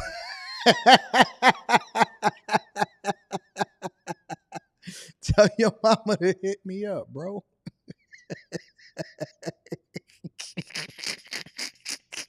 battleground states like Arizona, where would-be buyers face housing shortages and high interest rates. Ed O'Keefe spoke I'm with sorry. some I got to get back to the part that I was at. I'm sorry. Firefighters, they can't afford this house. Or this one he showed us with 3 bedrooms. All new flooring, all the fixtures are new. Listed for over $500,000. This might have been 20, 30, 40 years ago, a starter home. Yeah. Now this is the end goal. This is a move-up home. Yeah, absolutely. In part, Claiborne says, because a lot of buyers are moving in from out of state. Now, only 2% of Arizonans say housing here is very affordable, while 42% tell a recent CBS News poll it's very unaffordable. What is affordable and what is unaffordable? Cost of housing in your part of Arizona is very affordable, says 2%, 17% says somewhat affordable, 38% says somewhat unaffordable, and 42% it says very unaffordable. Everybody gonna think that everything is unaffordable unless they getting it for free. While 42% tell a recent CBS News poll it's very unaffordable. You know what? I want to do more news. I want to do more news ladies on the couch. I want to do like, I just want to spend the rest of the year only talking to news ladies on the couch. If I can get some news. If y'all know some news ladies that don't mind taking a first class flight to Detroit, we treat all of our guests and we put them in the best hotels in order for them to be able to get their visibility on. I heard it was a bunch of newscasters that got fired out here in these streets. If y'all want to come out here and come kick it with Time Dog, I might have a position on over here for you for one of my channels, and you might even make more money than you was on the news. Come and holler at me, man. Email me at antondaniels413@gmail.com. Let's continue. Like those we met at Goodwood Tavern in Scottsdale. You guys doing okay over here? Joshua Snyder runs the bar. He's 45 and is closing tomorrow on the first home he's owned. Did you get everything you were looking for? I think we did. But it took years of looking as prices kept going up. I feel like it jumped 40% in 3 years. Our poll finds 88% of Arizonans say buying a home is harder than it was for their parents. So when my parents were my age, they owned a home and had been for a couple of years. Laura Newkirk's parents helped her save for a down payment. Tell me you go to holler at me, baby. 4th or 5th offer. And you've come up short each time. So far. So Ryland Tuttle and Kelsey Graft moved in with family to save. Is it easier or harder to buy a home now than, say, it was 4 years ago? Harder. Definitely harder. Only reason that people say it's harder is because it's much more difficult for y'all to pay what y'all want to pay. That don't mean that it's harder, that the process is harder. That just means that a lot of people was overbuying and spending more money than they could because of a lot of people. Okay, so here's really what's happening, all right? And then we're going to move over into the next segment of the show because I want to get to this last part. What's really happening is that people can't buy or purchase or get what it is that they think that they want or that they deserve for the price that they want it at. And so instead of you lowering your standards, a lot of times what they do is they just continue to search for or overpay ultimately for the property that they wind up getting themselves into. And that's not a solution. It's not a solution. I'm not really a fan of overspending and overpaying and overbuying for whatever it is that we got going on. I'm a fan of staying within your budget, minimizing the amount of money that you're spending. Actually, I'm a fan of staying lower than your budget and then ultimately getting the thing that you want. So anyways, good luck to all of those homeowners or the people that want to be future homeowners, only for them to lose their home so I can come back and buy it. How do I get into the after hour stream? What do you mean, how do you get into the after hour stream? Just go to afterhourswithantondaniels.com, subscribe to the channel, and then tap in tonight, baby. We getting it in. Young Haiti says, thanks for last night's stream and hit right on target. Can't wait to be a chaser. What y'all waiting for? Oh, y'all waiting for the beginning of the month. Saturday. Join on Saturday. Justin K, my dog. I fell for the Florida sunshine. My house is being built in Tampa right now. My insurance quote is very affordable. I got multiple quotes and I'm on the water. Wow, you on the water too? That's because you balling out here in these streets. A says, good day, afternoon, chasers. Good afternoon to the chasers. Last night's stream struck a nerve. I needed that. I did not expect for it to go that way, but man, you earned my respect entirely. Thank you for that wake-up call. Lit a fire under my butt. Yeah, man, let's get to it, bro. Let's get to it. We gonna run it up. We gonna run it up. You never know what you're gonna get on the Anton Daniels channel. Cornelius Toom says, I'm from Florida. I own a few pieces of property. Here, they did the wrong thing. Move here, buying homes. Should have gotten rental properties. I'm not a fan of Florida from a long-term perspective as far as an investment, but that's just me. Moms get clapped every day, B.I. You be all right. Shout out to Rico. Rico on Paid in Full. That's the best thing that it ever came out of Dame. You know what I'm saying? I know Fi Brown is going to get upset with that, but it's all right. It's all right. We're going to figure it out. Shout out to Sub-Zero. Sub-Zero says, SoCal, moved to SoCal during the pandemic. Wow, you moved to Southern California? Sold a house for $1 million, moved to Boise, Idaho. Wow, that's expensive too. And bought a mini ranch, 10 acres, and a house for $350,000 is worth over $750,000 now. Expensive here too. New homes around $500,000. But you ran it up and you got to the bag, big dog. Shout out to you, Sub-Zero. I appreciate y'all. Continuing to hold y'all down as usual. Let's move over into the last segment of the show. Young boy, young bull. I love it. I love it. Decided that he wanted to buy a Subway franchise restaurant. And he's breaking down in this video exactly how much he made from his Subway franchise restaurant. And I think that this type of video is awesome because very rarely do you get people to be able to give you the inside look of what it is that they're doing inside of their restaurant.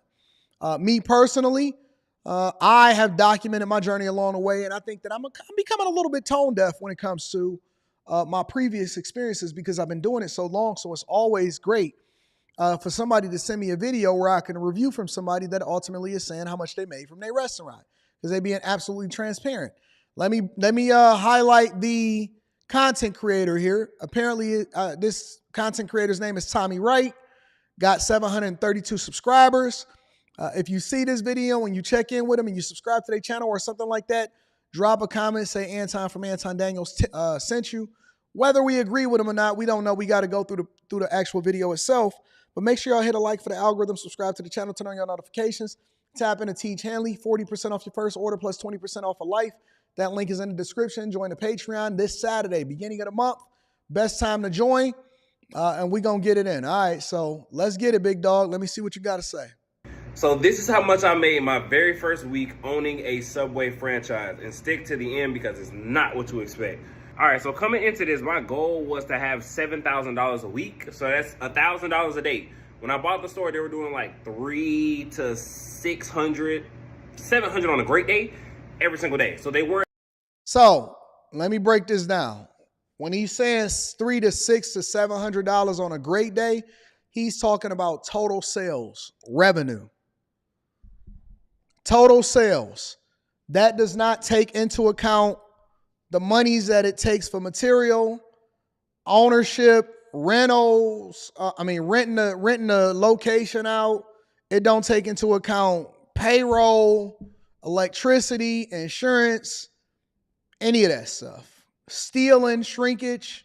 All right, and so Subway restaurant where he bought the location, he was grossing he said the location itself was grossing between $300 and $600, $700 on a good day. $300 and $600, $700 on a good day.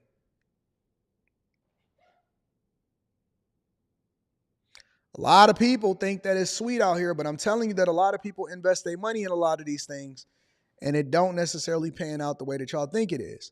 What he said is his goal was to get it up to $1,000 a day, which is the equivalent of $7,000 a month. Now, again, I haven't watched this video, and so I'm reacting to it in real time.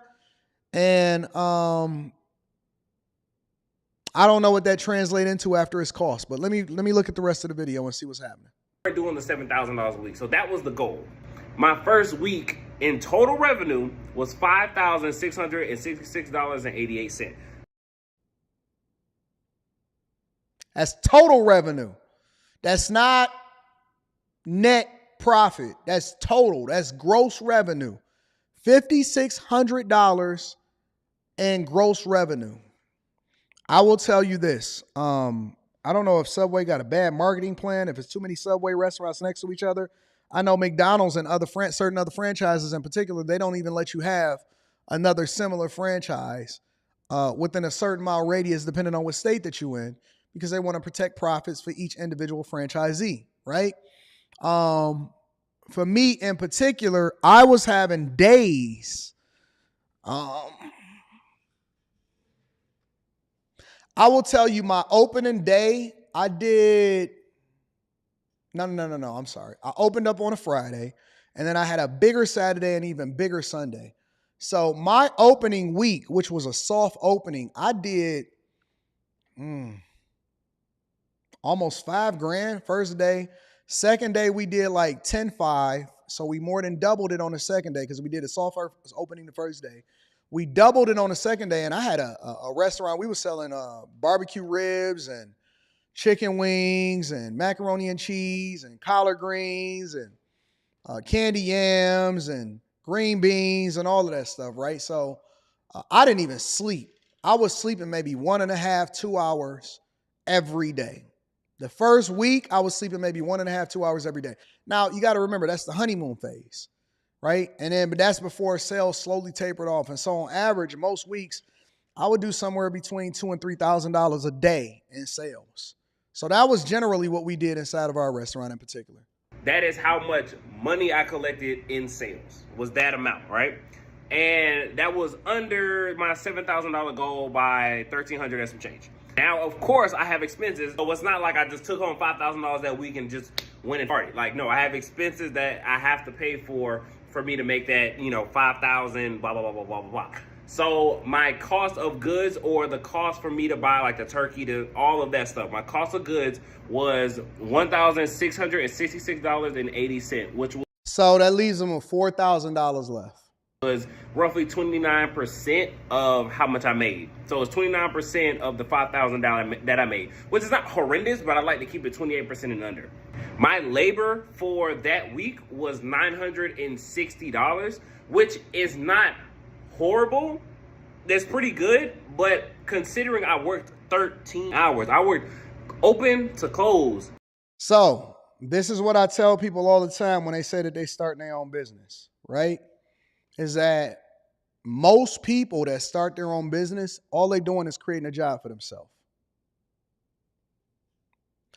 Most people that open up their own business is creating a job for themselves. Now, of course, they hire help. That's where the $960 is. I'm sure he only had one person or two part-time people helping him out, right? Most people are basically creating a job for themselves. So he buy a Subway restaurant, and it's the same thing when it comes to Chinese people that open up Chinese restaurants and whatever, right? Same thing. They basically create a job for themselves, all right? Let me see this real quick. Let me make this phone call. I don't know what she called me.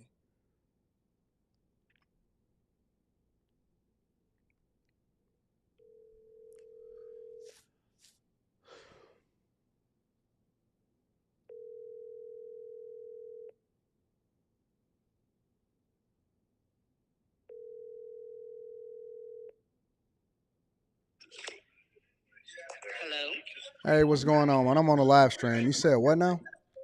Okay, so we don't have to make the decision right now, but we need to kind of discuss what colors we're going to paint the house, because they're going to just prime it white first. We're gonna do like a lighter gray, probably. Similar to the apartment that's outside, that's out where we stay at. So he said if we do a darker color, then they need to prime it with the darker, color paint. But if it's going to be light, then the white should be okay. Yeah, we're gonna do a lighter gray.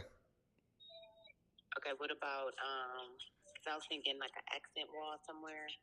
Yeah, accent walls are small. We can throw those in there when we see it, but we don't have to make that decision today. What's up with all of the other details? What did y'all discuss today? We are doing the crown molding and all of that kind of stuff. You need some help, or you got No, you got it. I got this. I got this. Actually, Robert has this, but I'm gonna say I got it. All right, so you straight on the crown molding. What else? Crown molding, and what else y'all doing? That's it right now. Okay. All right. Okay. Y'all picking it out? Y'all looking at it? Yes. All right. Great. Bye. Bye. Every single day for that whole week and the whole next 2 months. So the fact that I had to pay that much in labor and I worked that much, it's not good. So it's not going to help with how much I actually take home, because I paid a lot in labor, but I was here the whole time. So it's not like I paid for labor and I was able to not be here. I was actually here. So this was not passive at all. Nothing about this was passive. So $960 went towards my labor, my employees. I got the royalty fees. So the royalty fees for Subway is 12.5 or whatever your gross is. And that came out to $708.36 that I had to pay out to Subway. And then Y'all got to remember that he not actually paying himself. As the business owner, as the owner, he's not even paying himself a salary. He's just taking home and then figuring it out, apparently, after whatever it is that come out of it. You got to pay royalty fee. This is one of the ways in which a lot of these franchises make money. This is why it's so important for them to franchise. And they want to actually get rid of being store owners. So when you see a McDonald's or you see a Subway or something like that, they don't want to own it. They want you to own it. And then they want you to pay a franchise fee or a royalty fee off of your gross sales, not your net, not the net. They want you to pay a royalty fee. So you give a percentage of your sales, no matter what, you give a percentage of your sales over to them based off of how much you do in revenue total. I have my rent. My rent per week is $750. I had to pay that out. Then I have the electricity bill, which was $200. That is $200 per week. It's about $800 a month. So I split it up like that. It's $200 per week. And then I just buy stuff. It's just extra stuff. I take out $100 out of there just for that. And then what I'm saving for my remodel is technically the loan payment. And I'm doing $350 a week for that. So what my take home was after all the expenses was $931.72. And I know a lot of people will be like, hey, if I could just sit at home and make $931, that'd be cool. As the owner, you eat what you kill. This dude worked 13 hours a day. Listen, I know a lot of y'all say y'all want to own your own business. You want to divest from the man. You don't want to be in corporate America. Guess what? He don't get no days off. He don't get no days off. He got to work. He got to grind. He is basically making less than $1,000 a week after expenses, hoping that nothing bad happens, hoping that he don't have a major expense, hoping that a refrigerator don't go out, hoping that somebody don't come in and rob him for that week, hoping that somebody ain't coming in and saying that I slip and fell, hoping that somebody don't steal when he not there. He got to be there 13 hours a day. And listen, I'm not knocking him because I actually love this. I appreciate him being so transparent. I appreciate him for actually, I got a lot of love for this guy because he actually putting his own money up and he grinding and he hustling, he trying to get it, and he's learning life lessons. I think that he's going to be incredibly successful long term. You know, he got to make some adjustments. He going to learn some lessons. He going to do some things, but he working.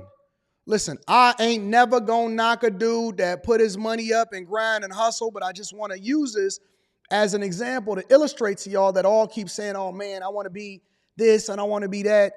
Man, you don't know what you want to be. You don't even know what you're getting yourself into. He don't get no PTO days. He don't get no health care coverage. He don't get no nothing. He got to figure it out every single month. And he probably got to deal with employees quitting and going over and cycling through because they say that they don't make enough. And if business owners don't pay us at least $25 an hour, then they shouldn't afford to be in business and everything. Man, y'all don't know what the heck is going on with these owners. It's hard. It's hard. It is absolutely hard starting your own business and trying to serve the people, trying to grow your business. But I have a lot of admiration for this young guy because he working it and he putting 13 hours, 14 hours a day, and he going to figure it out. People like this eventually figure it out. I didn't sit at home. I was here open to close 13, 14 hours. I was here open to close. So $931.72 was actually horrendous. One of my worst weeks. And the next week actually was a lot worse, but I'll do a whole separate video on that. It was a lot worse. But yeah, that's how much I made in profit, was $931.72 my first week owning a Subway franchise. So, lesson is, I know a lot of y'all think that, you know, the man or these business owners is robbing us. Man, these people is working these jobs and they trying to figure it out. And they limiting the amount of people that they can hire because it eats up their profit and it's expensive and it's hard. And I've never seen anything harder. Y'all think y'all got it hard as employees and Amazon is so hard on us. Imagine working 13 hours a day, 7 days a week, and it's actually less than half of that next week. And he actually only take home less than $500 next week, but he working 14 hours a day, 7 days a week, and you taking home less than $450 that week. Imagine that. That would hurt your feelings. But you a cupcake, and you don't know what it means to build anything from scratch, and you can't quit because it's your money that you invested in it. You can't even just walk away. You just got to grind it out. You just got to get it. You got a lease that you done signed. You got employees that you got to pay. You got expectations that you got to take care of. Sometimes it's snow outside and don't nobody come in. We used to have to do some special things. I would then get in my Jeep because I owned the Jeep at that time. And so whenever it was do a big snow, we would do our biggest days because most people would just pack it in because nobody is coming into their restaurant. But that was the day that I then, because I was still getting had a lot of freedom on my regular job. So I'd actually get in my Jeep and I would personally deliver it to them. And I was leveraging my social media presence in order to create a lot of visibility for the restaurant because it was a way that I continued to market it to them. And so people would be paying a lot of money for me to deliver it to them. And so I was just rolling around in my Jeep and threw it in 4-wheel drive and I would be hand delivering big orders to people. And that was some of our biggest days because I then had to pivot my strategy in order to continue to generate profit for the restaurant. So it's hard, man. And, you know, I know a lot of people, even at that time, I remember when I got out of the restaurant business because I didn't even open it for myself. I opened it for my father in order to be a retirement gift so that he wouldn't have to depend on a job in order to continue to run. And he always wanted to open up a restaurant.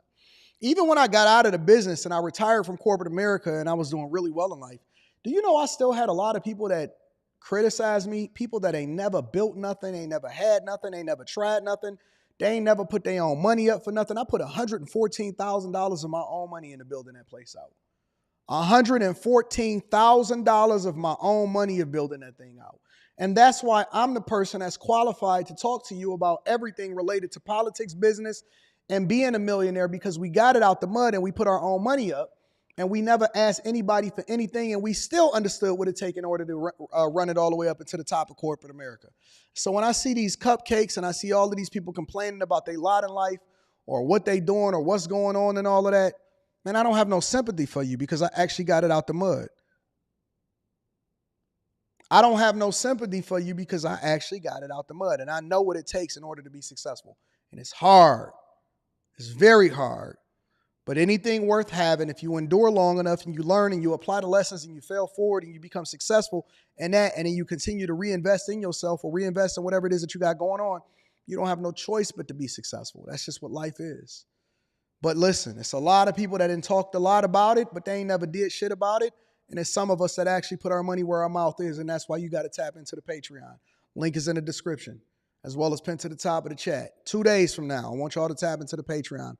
I love y'all. I appreciate y'all. Let me read this last super chat, and we're going to get y'all up out of here before 2 p.m. Eastern. With Janice says, would you pay more to live in a good school district for your kids or low grade district to save? Ooh, that's a really, really, really good question. Do you really want to know my real answer for that? Because I can tell you what my real answer is for that. All right. I tell you what I've seen some people do, right?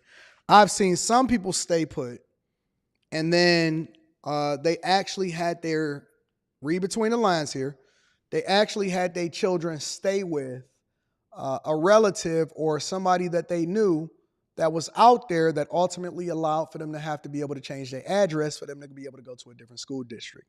So When I first went to community college, because I had took some classes right after high school, but I was still living in Detroit. And at that time, Detroit wasn't the best ever, but Oakland Community College was one of the best community colleges, if not the best community college in the state of Michigan. I wound up having to move with my uncle that was out in Oakland County in order for me to be able to register there. Otherwise, I would have had to pay a higher tuition rate.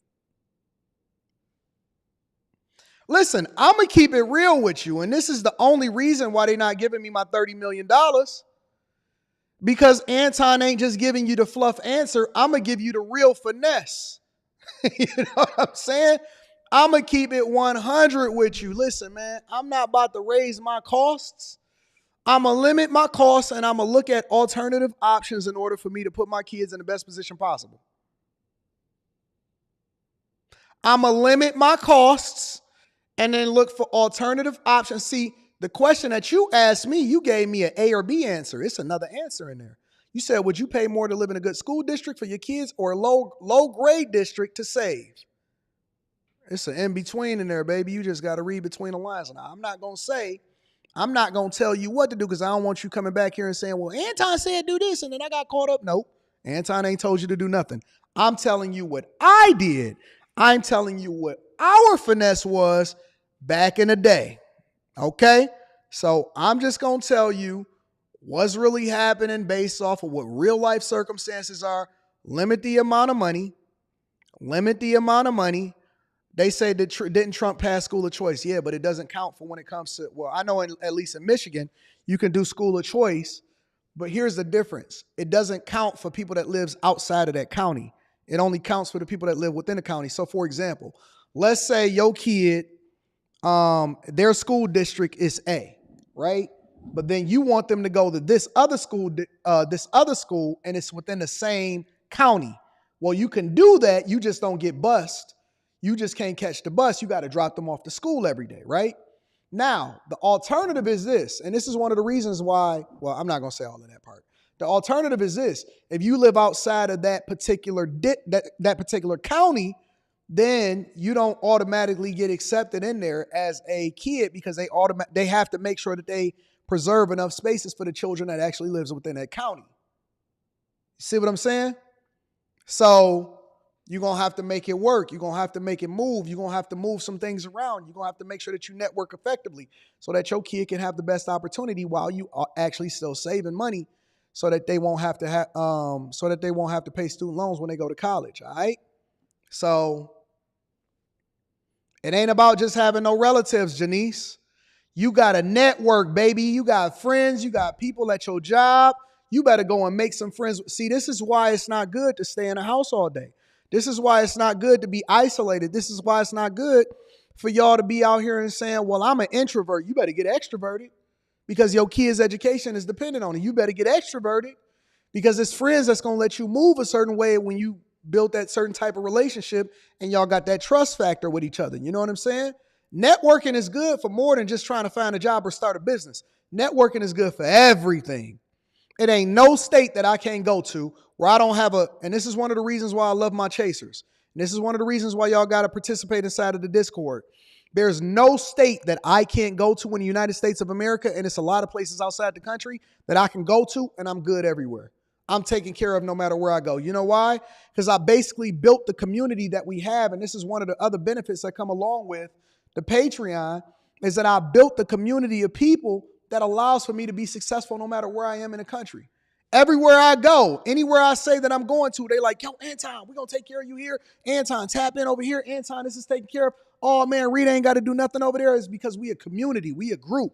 We love each other, and we got the best interest at heart for other people. And we extend our graces and the things that we got going on to them, too, when they come to our cities. You know what I'm saying? So yeah, you get it. You get it. Get out there and network, baby. You got it. School year don't even start till next fall. You got it. You got it. All right. So listen, I love y'all. I appreciate y'all. Hey, Fi Brown, I think I might be talking about Dame Dash tonight. He decided he wanted to bring up Jay-Z again. I love y'all. I appreciate y'all. Y'all are my community. Y'all are my heart. Make sure y'all tap into the Patreon 2 days from now. 2 days from now, beginning of the month is the best time to tap into the Patreon. I love y'all. I appreciate y'all. This is the greatest morning show on the face of the earth, bar none. I'm going to holler at y'all later. Peace.